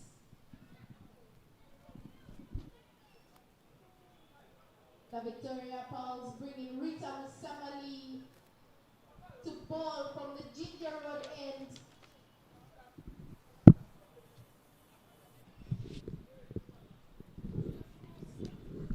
Yesterday, Rita Musamali got 2 wickets for Team Uganda. And after having some good batting performance, he's now given the ball. Misfielded there by Stephanie Nampina, and that will run away to the boundary. A bit of comfort there for the Canadian batters. The trusses down to the boundary gives a bit of comfort, but also Kazi has started to look comfortable here at the wicket. A bit of a scare. The ball seemed to have scared Nampina, and it got the Canadians some extra runs.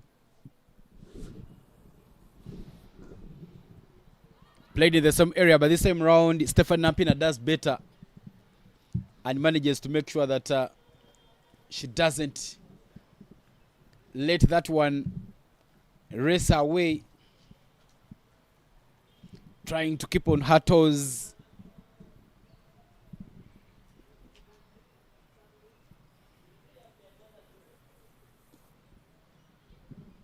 Good bowling there from Rita Msamali,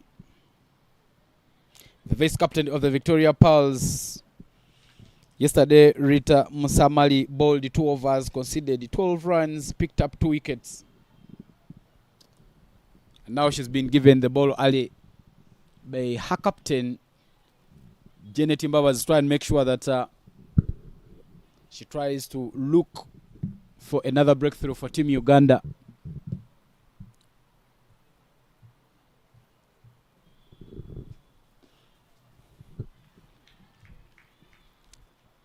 Another dot ball there.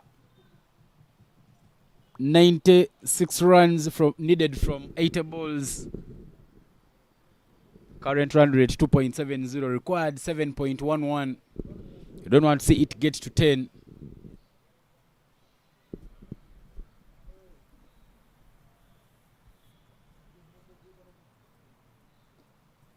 Another one played past the point area. Chance for them to take 2 runs, but Canada will just settle for that 1 run.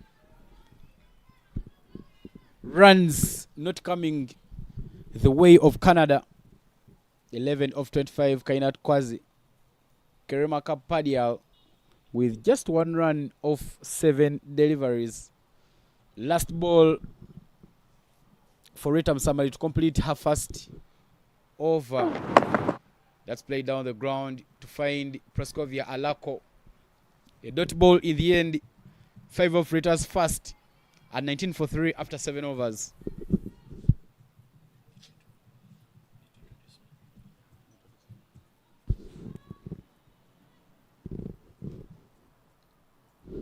This is match day number 2 of the this is match day number 4 of the Victoria series. Uganda clinched the series yesterday after going 3 up. 95 from 7 to 80 balls with 7 wickets at hand. If Canada is to pick up something from today's game, a bowling change for Uganda as Tino Sarah replaces Konsi Aweko, and there is a change in the commentary box. Naomi Wagenda Kayondo takes a break as I welcome the former captain of the Cricket Cranes, Davis Karashan. Davis, good morning and welcome. Good morning, Ivan. Good morning to the viewers out there. Yet another great day for us to witness some exhilarating cricket. But interesting bowling change there. As the Konsi takes a break from that shell end. And Tino Sarah gets an opportunity, her first opportunity in the match. Appears to be a case of from one generation to the next. The seasoned campaigner and now lawful, selfless servant of the Victoria Pearls, Consolidation Aweko, obviously, you feel is in the evening of her career. And very early baby steps for the young Tino Sarah to make a mark for herself at international cricket. Starts off with a dot ball. Yeah, Tino got her senior debut during the Kwibuka this year, just about 2 months ago in Rwanda. Yesterday she was a bit expensive, bowling 4 overs and going for 30.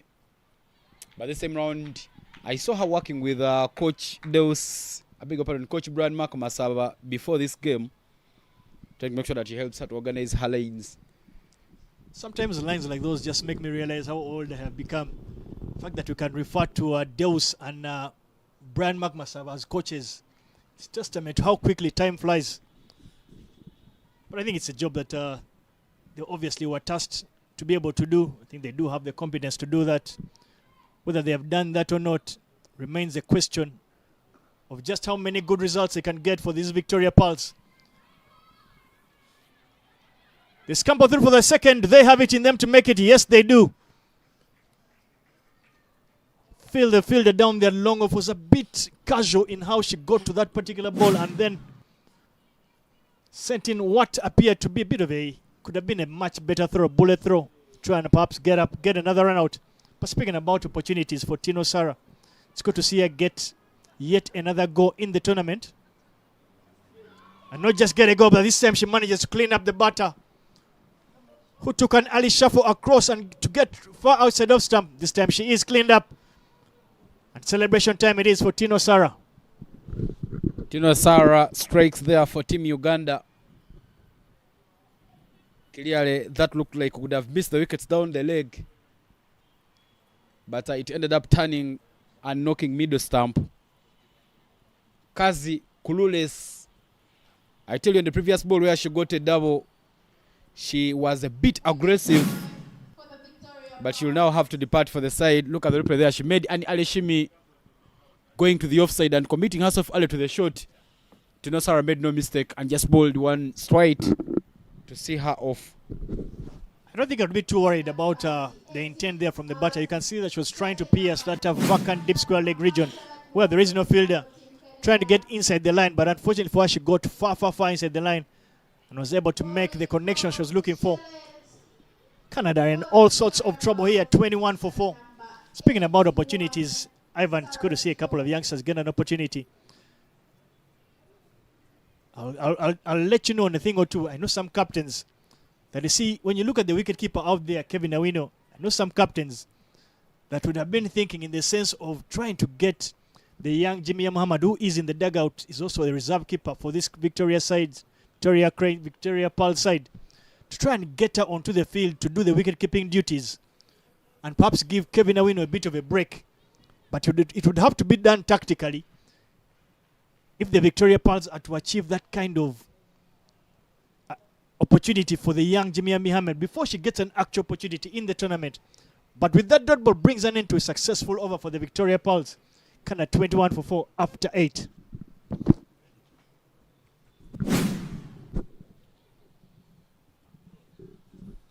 That's the replay there. How Tino Sara dismissed Kazi and Ale Shimi down the track, committing on the offside, trying to access the onside. But in the end, misses that one completely. And Tino Sara bowled a fruitful over for Uganda, giving away 3 runs and picking up a wicket. Musamali Rita will return to bowl for Team Uganda from the side of the shell. She finds the score at 22 for 4 after 8. A full toss, but not given the punishment it deserves. Just to follow up on my point earlier about opportunities that will go to the players, it's good to see Rita Musamali back among the bowling ranks. She then becomes another 3-dimension option for the Victoria Pearls, not just to Janet Mbabazi, but also to the think tank if she can play as an all-rounder. That allows the Victoria Pearls to play another specialist in their ranks. It would simply allow them the opportunity to either play another batter or to actually add to their repertoire and play an extra specialist bowler. So it's a very good addition to see that Rita Musamali is back with ball in hand. I hope she can actually do the job. Yeah, at the back of 2 wickets yesterday, indeed Rita Musamali should be in position to do the job, but that is not very good from her. A very loose delivery goes wide, but the wicketkeeper chipping in a good dive to make sure that she stops Canada from getting another extra run off that wide delivery. I think Ivan is just being a bit kind to Rita Musamali. We know she can bowl a lot better than that, a lot straighter. Her strength is more often than not, she bowls very straight, wicket-to-wicket type of bowler. But on the previous delivery, she literally nearly, sloppy fielding down there by the field at extra cover. The other wicket-keeper batter in the side, Easter Iloko, makes a total meal out of that one. Allows it to run away for 4 runs, 4 extra runs to the Canada total. Yeah, I know the best of fielding display there from Esther Elok. Misjudges that one completely and that races out to the boundary.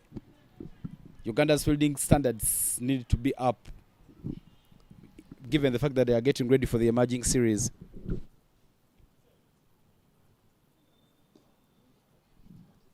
Quick wicket there from the batters. Drop and run into that gap there. Scamper there for a single. You take a quick look or notice at where Rita Musamali appears to land her feet as she bowls. She has that delivery that she bowls from the wide of the crease. Try and get that angle for that big in swinger. Testament to yet again what I spoke about. Her strength being trying to bowl wicket to wicket.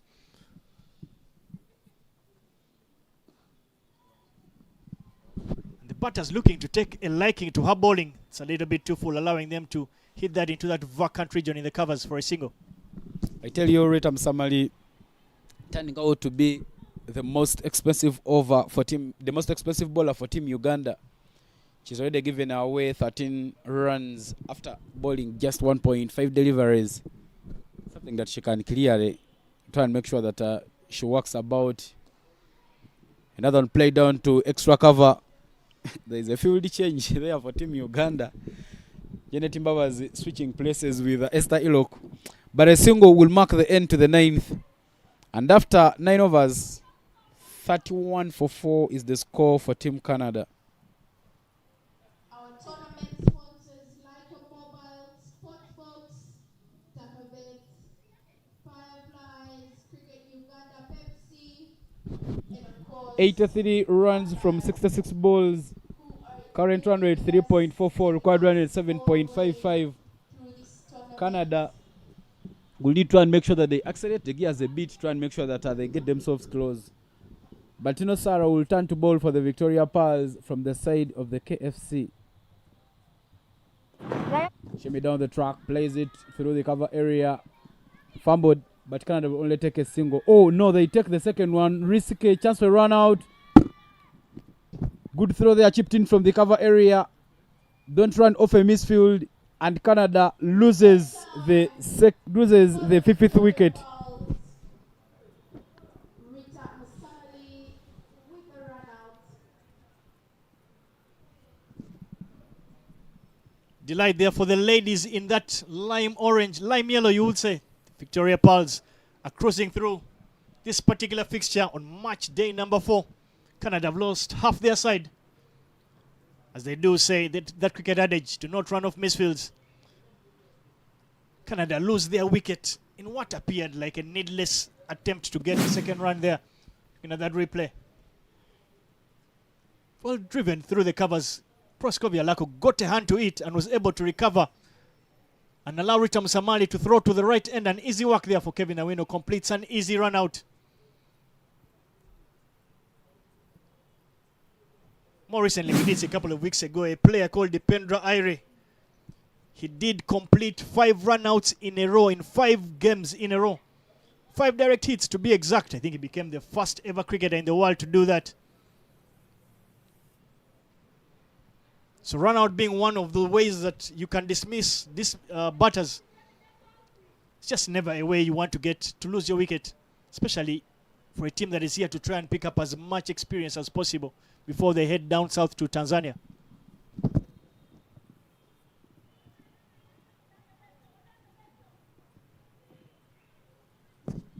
Someone just sent me a message when I spoke about the ingenuity it requires to have your substitute wicketkeeper come on to keep wickets. And they seem to insinuate that they were clueless about that particular rule, and it does actually exist. It is an ICC rule that allows for the replacement of the wicketkeeper. So maybe it is something that the dugout of the Victoria Pearls would consider, but that drifts down the leg side from Tino Sarah. That is adjudged wide by Simon Chintu. Canada scamper through for yet another single. Trying to drag you behind, Davis. You did speak about the runouts. Yesterday, Canada lost 4 wickets to runouts, and today they've so far lost 2. Clearly playing for the opposition as that is pulled. Good dive chipped in there by Janet Mbaba to save that one from going to the boundary. Running in from the fine leg side towards the deep square leg. Brilliant work there from Janet. Fantastic cricket all round. Very well bowled by the young off spinner, but beautifully struck there. Beautiful sweep shot down to deep square leg, but Janet Mbaba, the captain of the side, puts in a big dive there. And the look on her face was one of shock that she'd actually managed to get hand to it. But great cricketing exploits there on that particular delivery. In your frame there, the Canada dugout, they'll know that they have their work cut out. They have not been able to answer the questions that have been thrown at them by this very strong Victoria Pearl side. Calls for the sweep shot yet again. This time it's straight to the fielder. Macho Nachisui completes that. And with that single brings an end to the 10th And at the halfway stage of this Canada inning, Canada 36 for 5, 37 for 5. Those are some of the fans from our Indian community here in Uganda who've come to watch the proceedings here. But that is the run out that fell. A bit of a fumble. Good reaction there from Ritam Samali, and Kevin Awino did the rest. Davis, at the same moment in the game, Uganda was 50 for 3. Canada 37 for 5 after 10. Not a very good position. Well, that is our Indian community. I see the team analyst, Alvin Bagaya, right there trying to watch what happens here on. Uganda have now gone back to their prime bowler. The informed Kevin Amuge will now return to bowl from the side of the Ginger Road.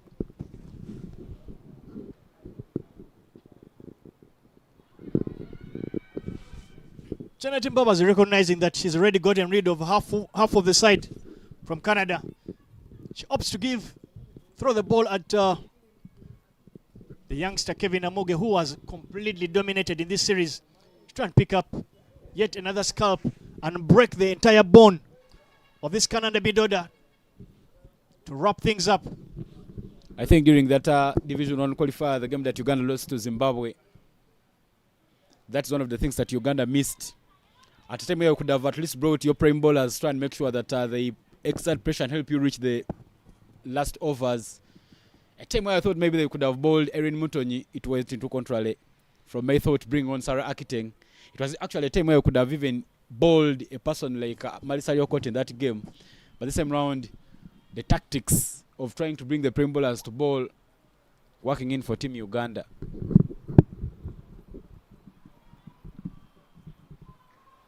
Well, that's drifted down the leg side. Gets something on that one and runs away to the boundary. Enough bat on that one, runs away for a much needed boundary for Canada. Ivan, I'm trying to recover from the trauma that I might have suffered from that tournament in a game where I felt that Zimbabwe literally just won, in my opinion, about 15 minutes of that entire game. And boy, oh boy, were they the most important 15 minutes.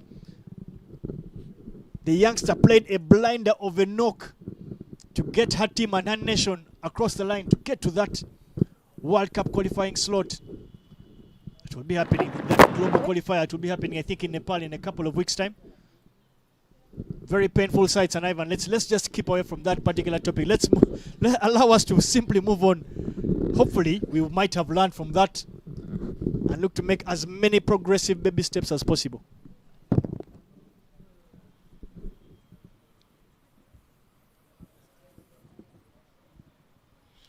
Kevin Amuge still bowling there for Team Uganda. A bit of an edge. But a dot ball there for Team Uganda. Not sure what the plan was for Kevin Amuge as she considered that boundary, that over. She went so close to the pads, and that's cleared away from her plan. She's been bowling middle stump and off stump line, but she manages to recover very well, and this is the last ball of the over. Played straight to mid-on, and no run is taken. Maybe just to answer you, Evan, you just feel the way the field was set, she cannot bowl the ball a bit too wide because she has no extra cover. But with that dot ball, brings an end to the 11th. And Canada are 41 for 5.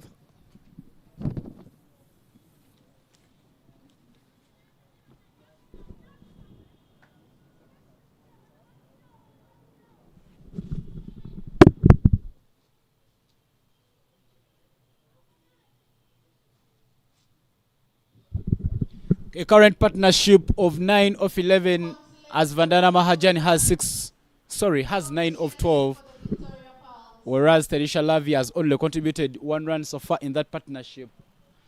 Konsi Aweko will now replace Tino Sara from the side of the KFC. Konsi has so far bowled 2 overs and conceded 4 runs. But now the captain going on to her pick bowlers to and make sure that she picks up a wicket. Well, that is cut with power. Should go between point and cover. Good work there from Esther Ilok.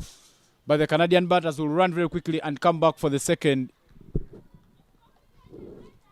Teresha Lavia and Bandana Mahajana trying to put in some good quick runs there to make sure that they get for Canada as many runs as they can. But Canada clearly in some sorts of trouble.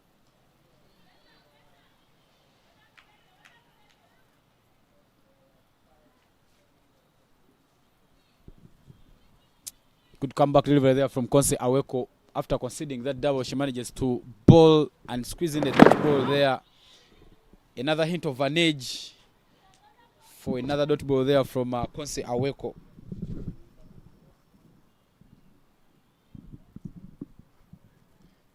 Konse continues to be as miserly as she always is. She's made a career out of bowling dot balls. She's conceded just 6 runs. Of the 15 deliveries, make that 16, and with that delivery, she's managed to pick up her first wicket, getting rid of the dangerous Lavia. And the wheels are coming off here for Canada. It is 43 for 6. With the wicket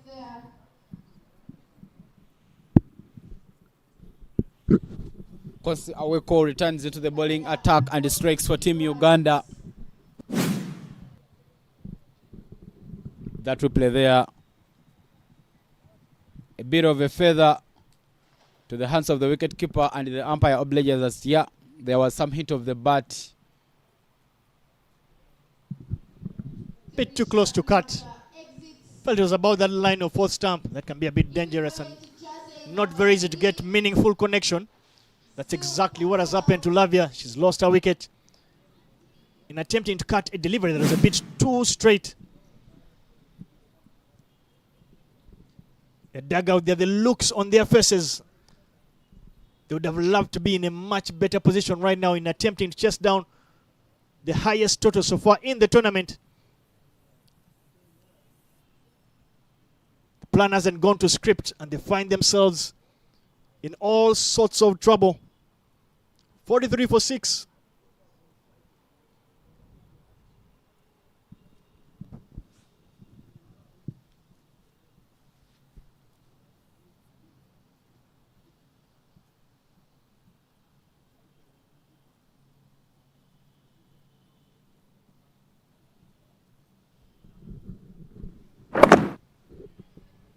Plays that one a bit late towards the backward of point area. Zul Patel was run out yesterday after scoring just 1 run off 4 deliveries, and now she's the new batter at the crease for Team Canada. But Konse Aweko trying to make sure that she makes those balls drift away from the batters, gets another dot ball, and a fruitful over from Konse Aweko comes to an end. 2 runs given away, and the wicket falling in that over. And after 12, 43 for 6 is the score.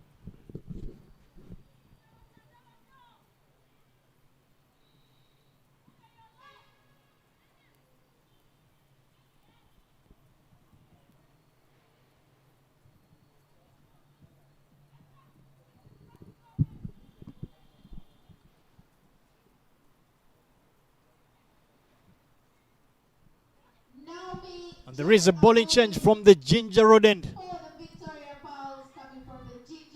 Naomi Among will take ball in hand. I'd have liked to see a lot more opportunities yet again go to the Rita Musamalis of this world, Tino Sara. Those that generally do not get a lot of regular bowling time. They can pick up as much bowling time. Again, remember, this is an event or a tournament that the Victoria Pearls can look to prepare themselves for the future. So if the intention is to try and create an extra bowling run-out opportunity, not taken by the batter, manages to scamper back the home and dry.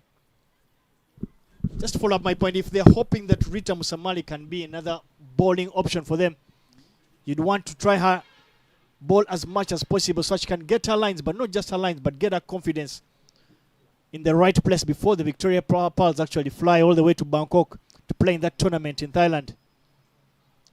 Bangkok, obviously, a city known for so many other things. Not much about cricket, but I'll tell you a thing or two. The Thailand women's cricket team is one of the top 15 nations in the world. So it's not only a travel touristic destination.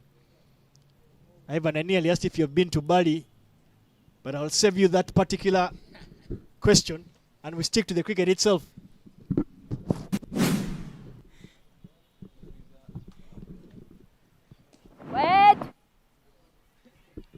Now Mejena among in, they are still looking for the dot balls for Team Uganda to try and make sure that Canada doesn't get anything from this result. 12.2 overs gone and just 44 for 6 are the runs on board. One to the pads, but the call from the umpire is not out. Some good awareness there from Kevin Awino. As her teammates were making the appeal, she runs very quickly to make sure that she gets hold of the ball. You never know, you could quickly concede a run there if you're not careful.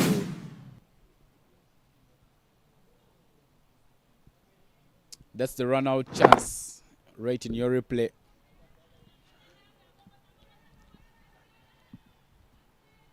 Not sure what the plan is for Team Canada at the moment. Well, that's the run out chance there in your frame. Clearly, by the time the furniture was disturbed, the batter had made her ground. Tries to drive that one, but straight to covers to find the safe hands of Ritam Samali. No run is taken. Naomi Jane Amongin had a horror in Namibia, where her very first over, where Uganda was taking on Tanzania, went for 17 runs, but she's managed to pick herself up and organize her lanes. She's bowling some tidal lanes here, making sure that she doesn't give anything away to these Canadians, but something that you give to the selectors and coaches after conceding 17 runs on debut. You receive another opportunity. 44 for 6 is now the score after 13 overs.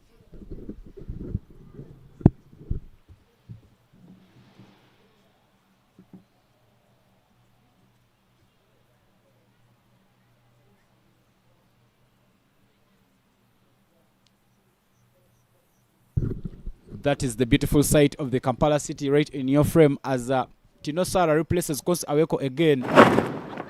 Swept down to the fine leg. Chance to take two, but they only take one.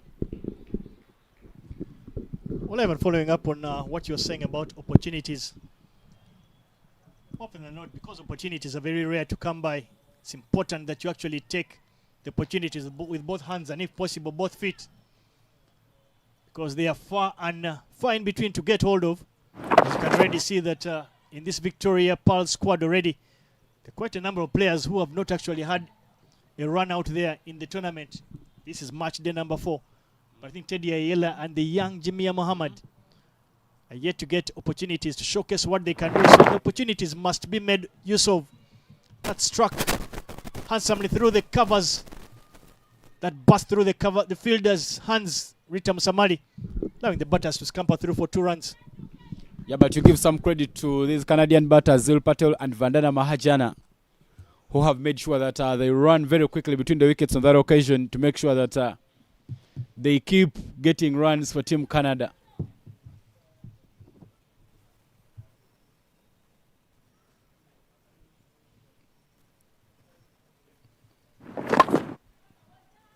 Another one played, no effort whatsoever. 2 fielders bisected by that one. They keep looking at it as Canada picks up another single.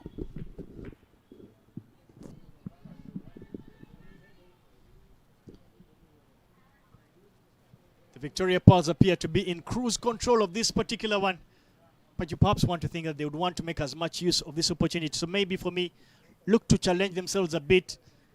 Maybe ask the bowlers to bowl with one extra fielder in the ring to see if they can look to bowl consistently in particular areas, to get hit in areas where they have fielders, just to make a total meal or a real workout of what exactly is going on, rather than, I feel it's a bit too easy right now for the Ugandans, especially for a team that is preparing to go for that very important emerging tournament in a few weeks. You want to try and challenge yourselves and put yourselves in positions where you can learn and continue to improve. But with that dot ball brings an end to yet another over. It is 14 overs done. Canada 1 run away from that 50-run mark, having lost 6 wickets.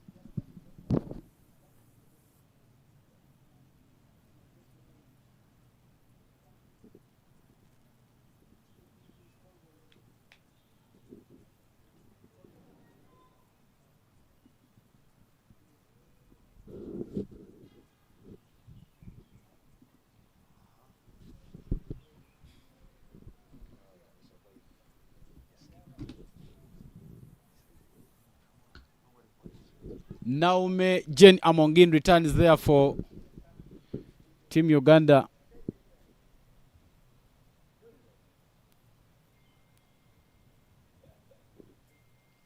She's so far ball 3 and she's gone for just 5 runs. A bit of advantage there. Flies past the wicket keeper down to third man. Hesitation between these two batters and another run out. Canada has been losing wickets in this fashion, but some bit of low awareness levels between these two batters.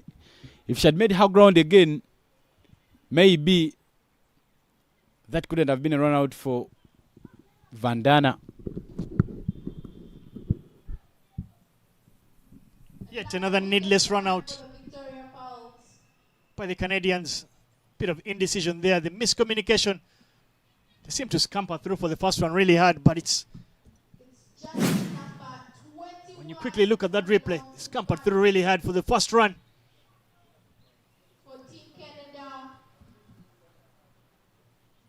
That the 9th striker was not interested in the second, but good presence of mind there from Kevin Awino. This is the second time in the tournament whereby she breaks the stumps and the bells get to fall off when she doesn't have the ball in her hand, but she has the presence of mind and the awareness to know that she needs to hold the ball alongside a stump to be able to pull that out of the ground to get the what you'd have called the run out effected. So for me, it's good for her to understand, quick thinking thing on her toes, to be able to understand that that is the need that is required when you break the stumps without having the ball actually in your hands. So for me, that's good presence of mind, and kudos to her. Bring all her experience out, you would say. Actually, the other costly option would be putting back the bells and you break them again with the ball. But Kevin Awino goes for the easier option as Canada loses another wicket, falling to a run out. We've seen 3 run outs in the innings. Yesterday we saw 4. And clearly giving out your wicket to a run out is clearly losing your wicket to a run out is giving out your wicket and playing for the opposition. 50 for 7 after 14.1 is where Canada stands at the moment. And Habiba Badar, who has been opening the batting in the previous 2 games, will now come in to bat. I tell you, when there's a chance to run, there is a lot of fear between these 2 batters. That was clear running down to third man, and they should have picked up that run, but Zul Patel and Habiba Badar keep looking at each other, and they take no run. Not a good-looking side there by the Canada coach, Rizwan Chima. Yes, he's not too happy that his side is continuing to lose wickets through run-outs. Ivan, as you did say, that is simply, literally playing for the opposition, especially the guy that was electric with bat in hand during his times. He muscled a big ball. A lot of the Ugandan fans enjoyed him doing that, unfortunately doing it to the home nation a couple of years ago. But I'll be hoping can pass down a couple of skill set training to the young ladies of the Canadian cricket team. Pass a lot of the knowledge that he does have and does possess. Played for Canada, if I'm not mistaken, for more than 10 years. So he does have a good cricket head on his shoulders. Played up and over in the vacant area, and the chase from Immaculate next. You will just see that one sail to the boundary. A shot out of intent and hanger from Habiba Badar as she brings up another boundary there for Team Canada. Right in the slot. This time she goes for a wide slog, and this time she does get the much needed connection. That vacant cow corner region.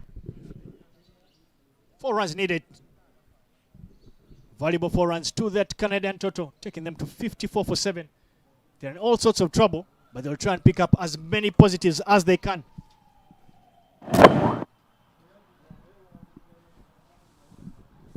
Well, that dot ball will mark the end of Naomi Jane Amongini's spell. She's bowled half 4 overs and they've gone for just 10 runs. And after 15 overs, the score is 54 for 7.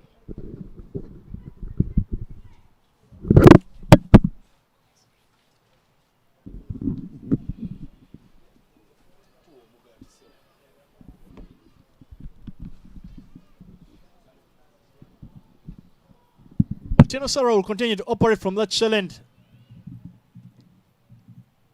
as we are just 30 deliveries away from completing match number 4 of the Victoria Series, a tournament between the host nation Uganda and Canada.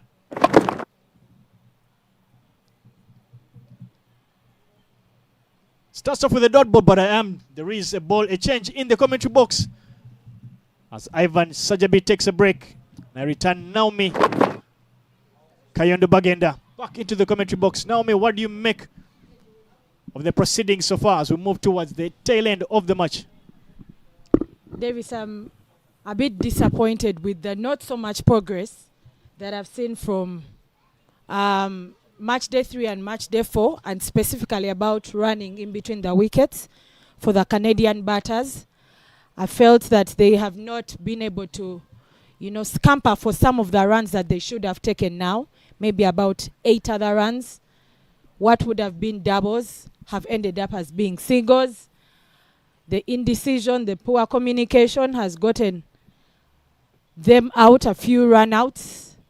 I'm hoping that the coaches have noticed that and can look to address that particular segment of the Canadian batting.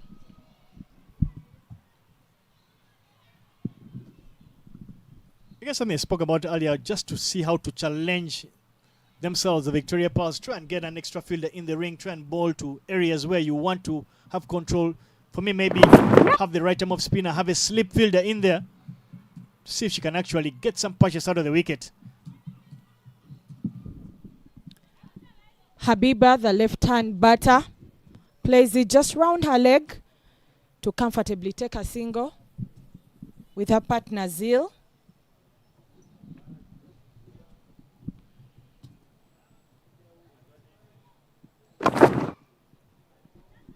Bit of flight on that delivery. That's what you want to see from a young off spinner. Give the balls a bit of some air. Try and get some punches out of the wicket. If you can extract some turn and bounce, you know that you are making progress. Hits that straight down the ground. Work to do for the young Naomi Jane Amongin. This time round is able to cleanly return that back to the bowler. Very well done from her. She's done a lot better than she did in the previous over.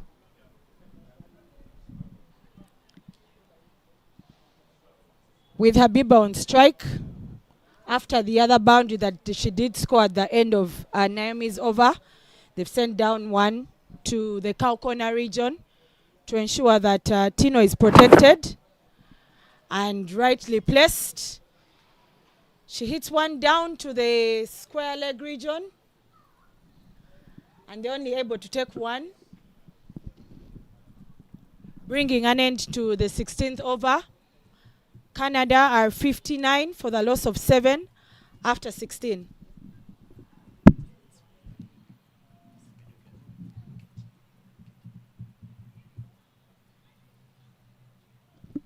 Looking at the worms there, very contrasting worms and turn of events really. The worm from Canada never got out of any gear, never engaged any gear at all. You could see the one of Uganda, bit of a slightly slow start. They lost some early wickets in there. They lost 3 to be exact in their power play, but they found some mid-order batters who were able to put the much-needed partnerships together to get themselves the highest total in the tournament, making that 113 for the loss of just 4 wickets. The Canada Ranches has just not gotten engaged anywhere as they find themselves struggling at 59 for the loss of 7 after 16.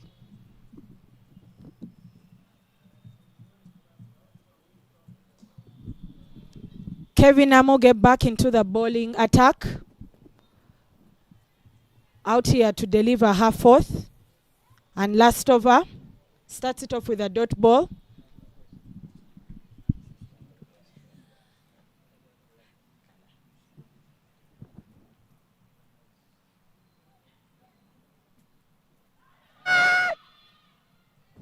Loud shout for LBW. Amber Michael Okot, clearly not interested at all. Maybe a bit of a faint feather on that one. Some butt, but very easy decision, drifting down the leg side. It's been a good hunting season here for Kevin Amuge. She's picked up a number of wickets in the Victoria series. That should give a bit of confidence going forward, as she's still very early days in her career for the Victoria Pulse.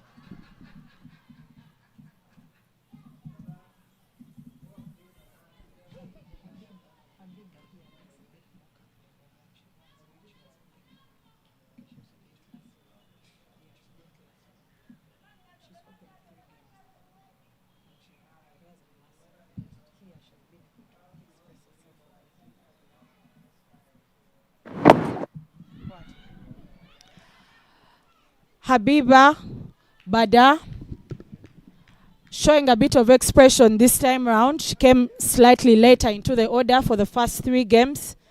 She has opened and not had a good go with the bat. But this time round in match day 4, she seems to express herself a little more.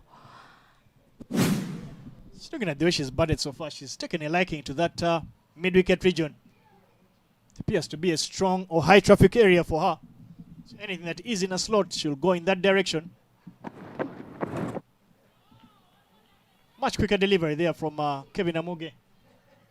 Beats the outside edge. Zil Patel unable to get any wood on it. Just 19 deliveries to wrap this particular match up. Canada will be hoping at least to get to that 80-run mark. They will continue to tick off as many boxes of all the positives that they pick up. It's that running between the wickets that will be an area of concern for Rizwan Chima and his team. Very well struck there. Elegantly played. Kamba through for a single. Stephanie Nampina being a victim there. Stopped a few of them. One went through her. But that brings an end to the 17th over. And Canada are 60 for the loss of 7 after 17 overs.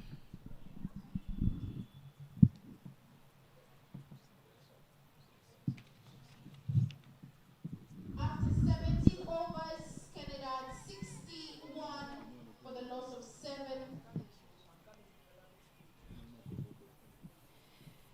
It's Immaculate Natsui for the Victoria Pulse.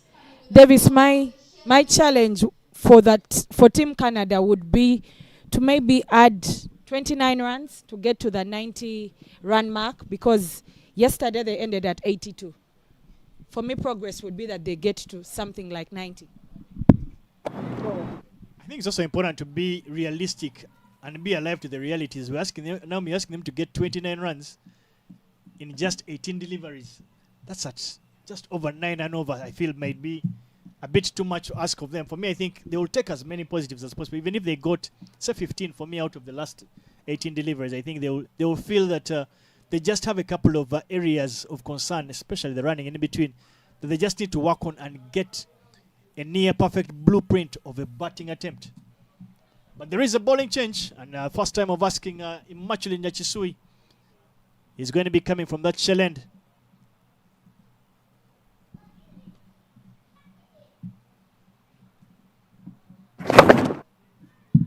Habiba throwing the arms at the ball, not getting so much height to it, but she falls in no man's land, allowing them to take a single.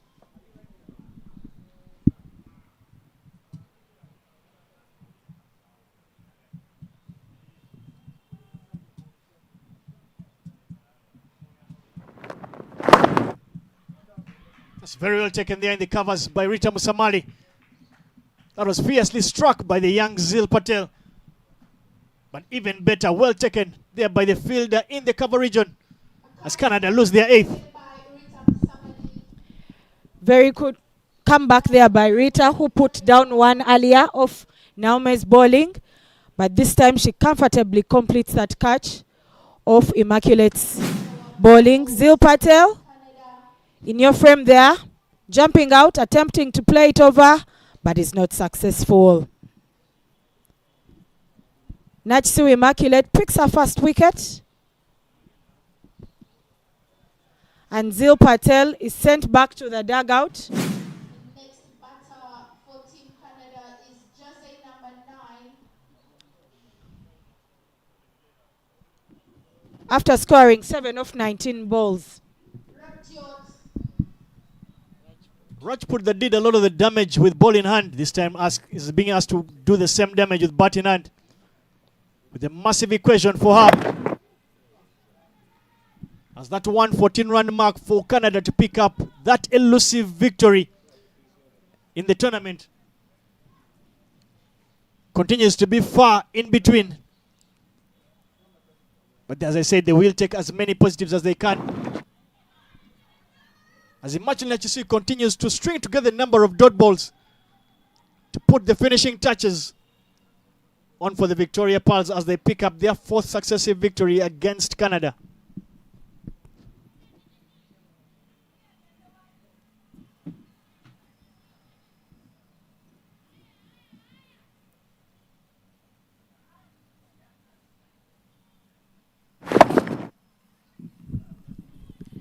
Rajput knows a thing or two about playing the straight ball, granting Nachisui a dot on the last ball of that over.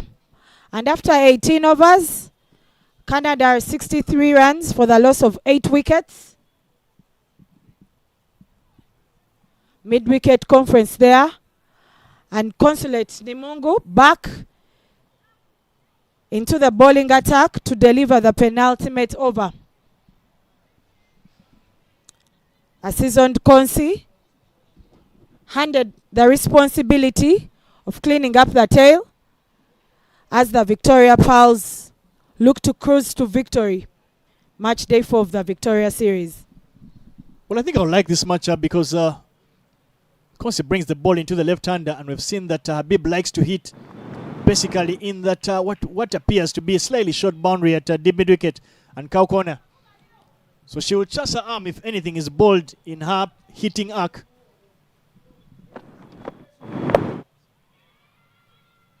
So far playing with a bit of caution, she knows that that particular delivery in her hitting arc is coming. So doing the wise thing of simply keeping out the good ones.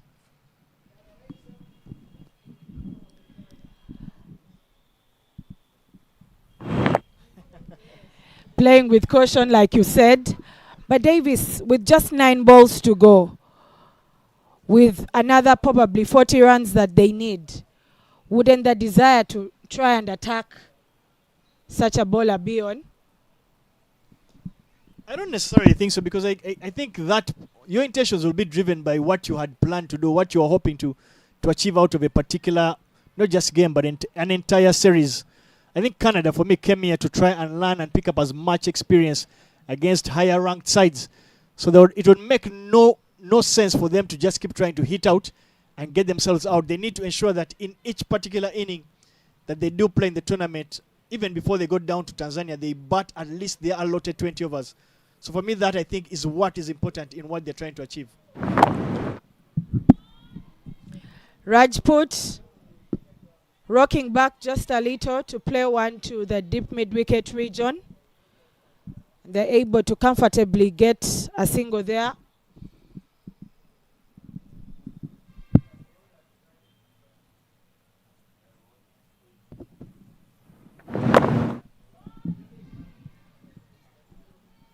That simply hit down to that region there, deep square leg, which single brings an end to Consi's quarter of overs. She's only conceded 9 runs in her 24 deliveries that she's bowled, picking up that 1 wicket of Levia. But also that single brings an end to the 19th, and we are down to the final 6 balls on match day number 4 of the Victoria Series between Canada and the home nation Uganda.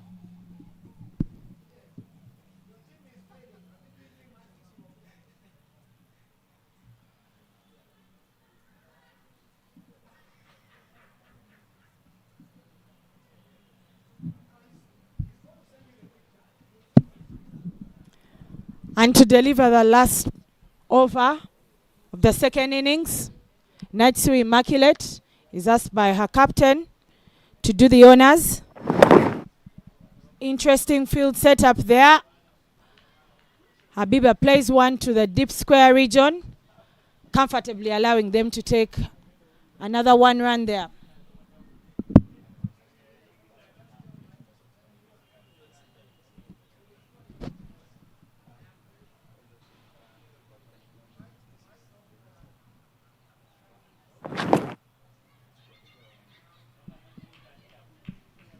That's glass down there to fine leg. Work to do there by Kevin Hamuge. Didn't look great, but at least it was effective. She was able to ensure that that ball did not run away for any extra runs.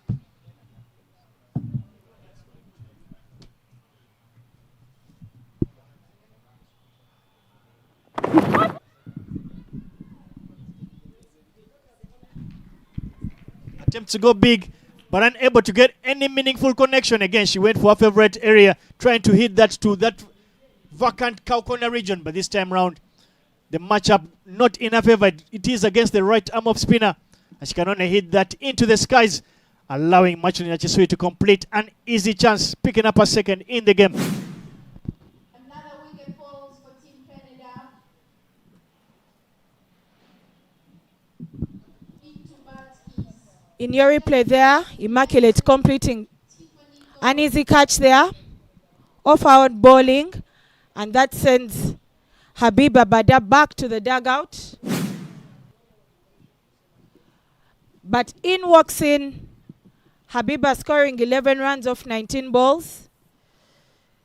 And the final 3 balls, Tiffany Thorpe walks in for Team Canada.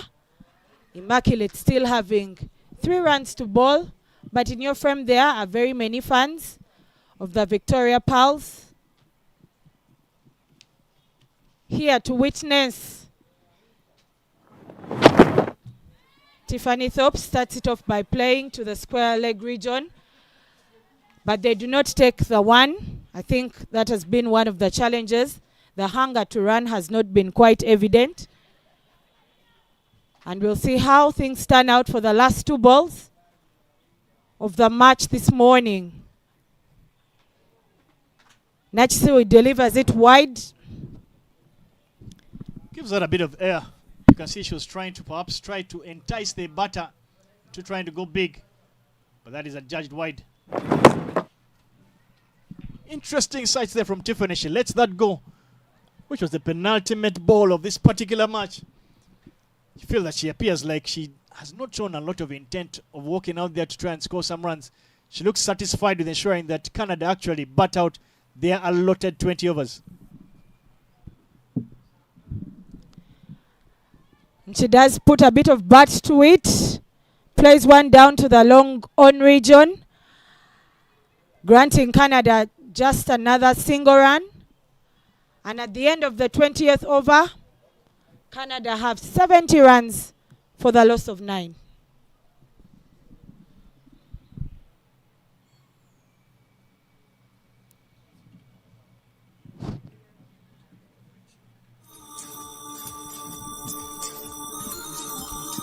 Looking at match day 4, a few positives for Canada. Still think that they need to improve running between wickets and showing the hunger for runs. But there have also been some good positives for them, as Uganda won by 43 runs. Beautiful batting display there by Rita Msabali. But for your highlights there, Chin Pereira and Indomati didn't get going. Runouts. Kevin Awino completing many of them. The captain herself, after scoring a boundary, didn't do much thereafter. A couple of boundaries did get through the fielders.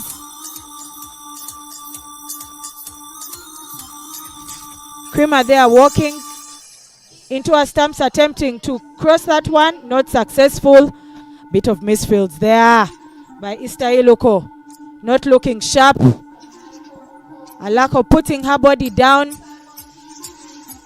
Kevin Awino at her best, completing the run outs.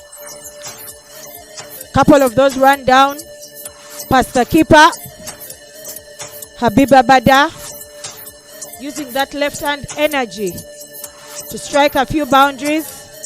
Rita Msamali completing some of the catches. Coverage on. Immaculate picking 2 wickets there in her 2 overs, and Uganda wins the game against Canada by 43 runs.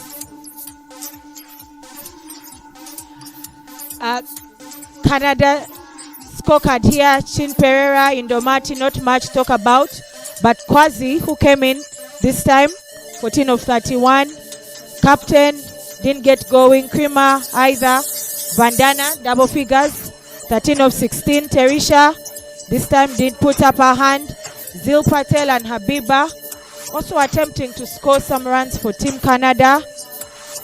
Rajput and Tiffany didn't do much there.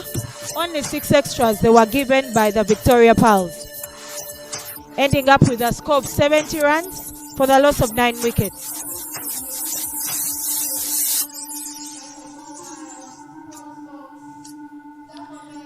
The Ugandan bowling, Kevin Amuge being very economical, picking up 2 wickets for just 12 runs.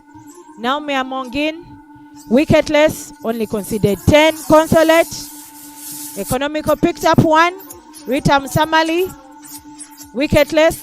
Tino Sara, the young Tino Sara, bowled out her 4, conceded 19 and picked 1 wicket. Natsui Immaculate bowling out only 2 overs, conceding 6 runs and picking 2 wickets. The Ugandan bowling only gave out 6 extras. And the match summary there, a blazing 46 of 43 for Musamali, Alako 31 of 30, Esther Iluko 11 of 16, Rajput creating some damage there, picking 3 wickets, Lavia picking a single, and Thorpe not picking any. For the Canadian innings, Kazi 14 of 31, Mahajan 13 of 16, and Bada 11 of 19. Natsui picking 2, Amuge Kevin picking 2 for 12, and Nimungu Consulate picking 1 wicket for 9 runs conceded. Looking at the Victoria Series standings, Uganda played 4 games, won all the 4, lost 9 at a net run rate of 1.38, and Canada playing 4 games so far, lost all the 4 with a net run rate of negative 1.38. We will then move to the post-match presentation. Bin Naomi Kaendo Bagenda with Davis Karashani and Ivan Sajabi in the commentary box.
Njogere. Ompulidde.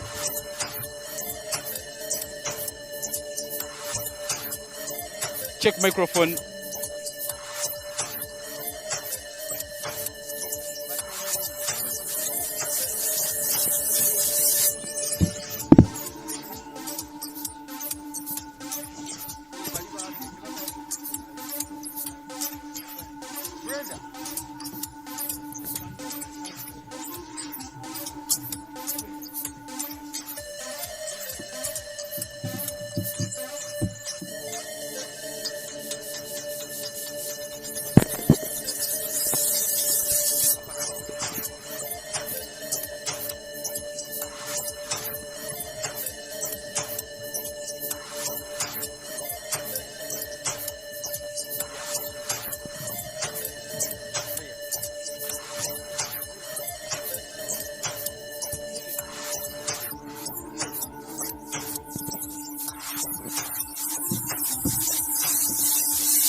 Good afternoon and welcome to the post-match presentation on match day number 4 of the Victoria Series.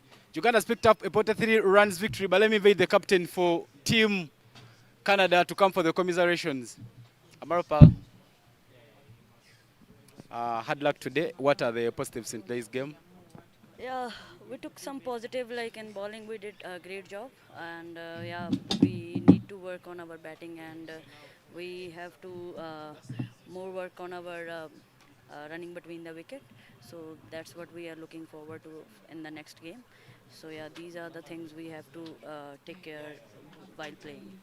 Yesterday and today you've lost so many wickets due to run out. Any issues there? What do you make of the communications between the batters and the crease? Yeah, in every match we had like a lot of runouts, but we are talking with everyone like how we can improve that thing, and yeah, we are still working on that. You're going away from the game. What do you hope to do tomorrow as it's a rest day in the Pearl of Africa? What are your plans for tomorrow's rest day? Yeah, for rest day we didn't have any plan. We just go to check the city place, and yeah, Thank you so much and all the best in the next games. thank you. Well, that is the captain for Team Canada, Amarupal Kar. Let me invite the captain for Team Uganda, Janet Mbabazi. Janet, congratulations. What do you make of the performance for the girls this afternoon? It was pretty good. We are happy we've taken our fourth win, and yeah, we're excited. Any plans for tomorrow?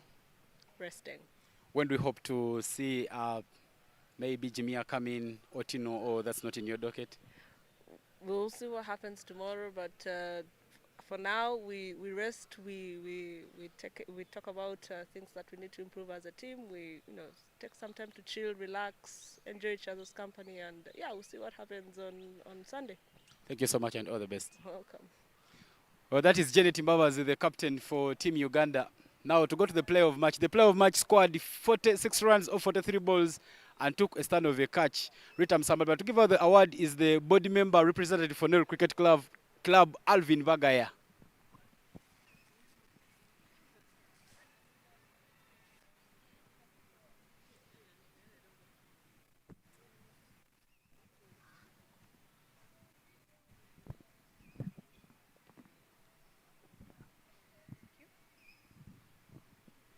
Thank you so much, Alvin. Well, Ritam Samali gets a hamper from Black.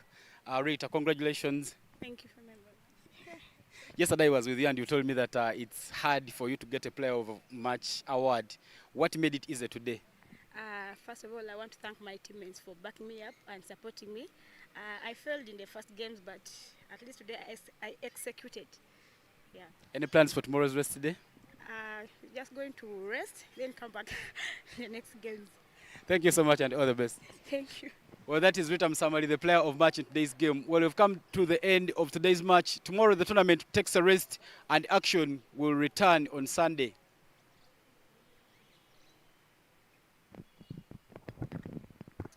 Rita.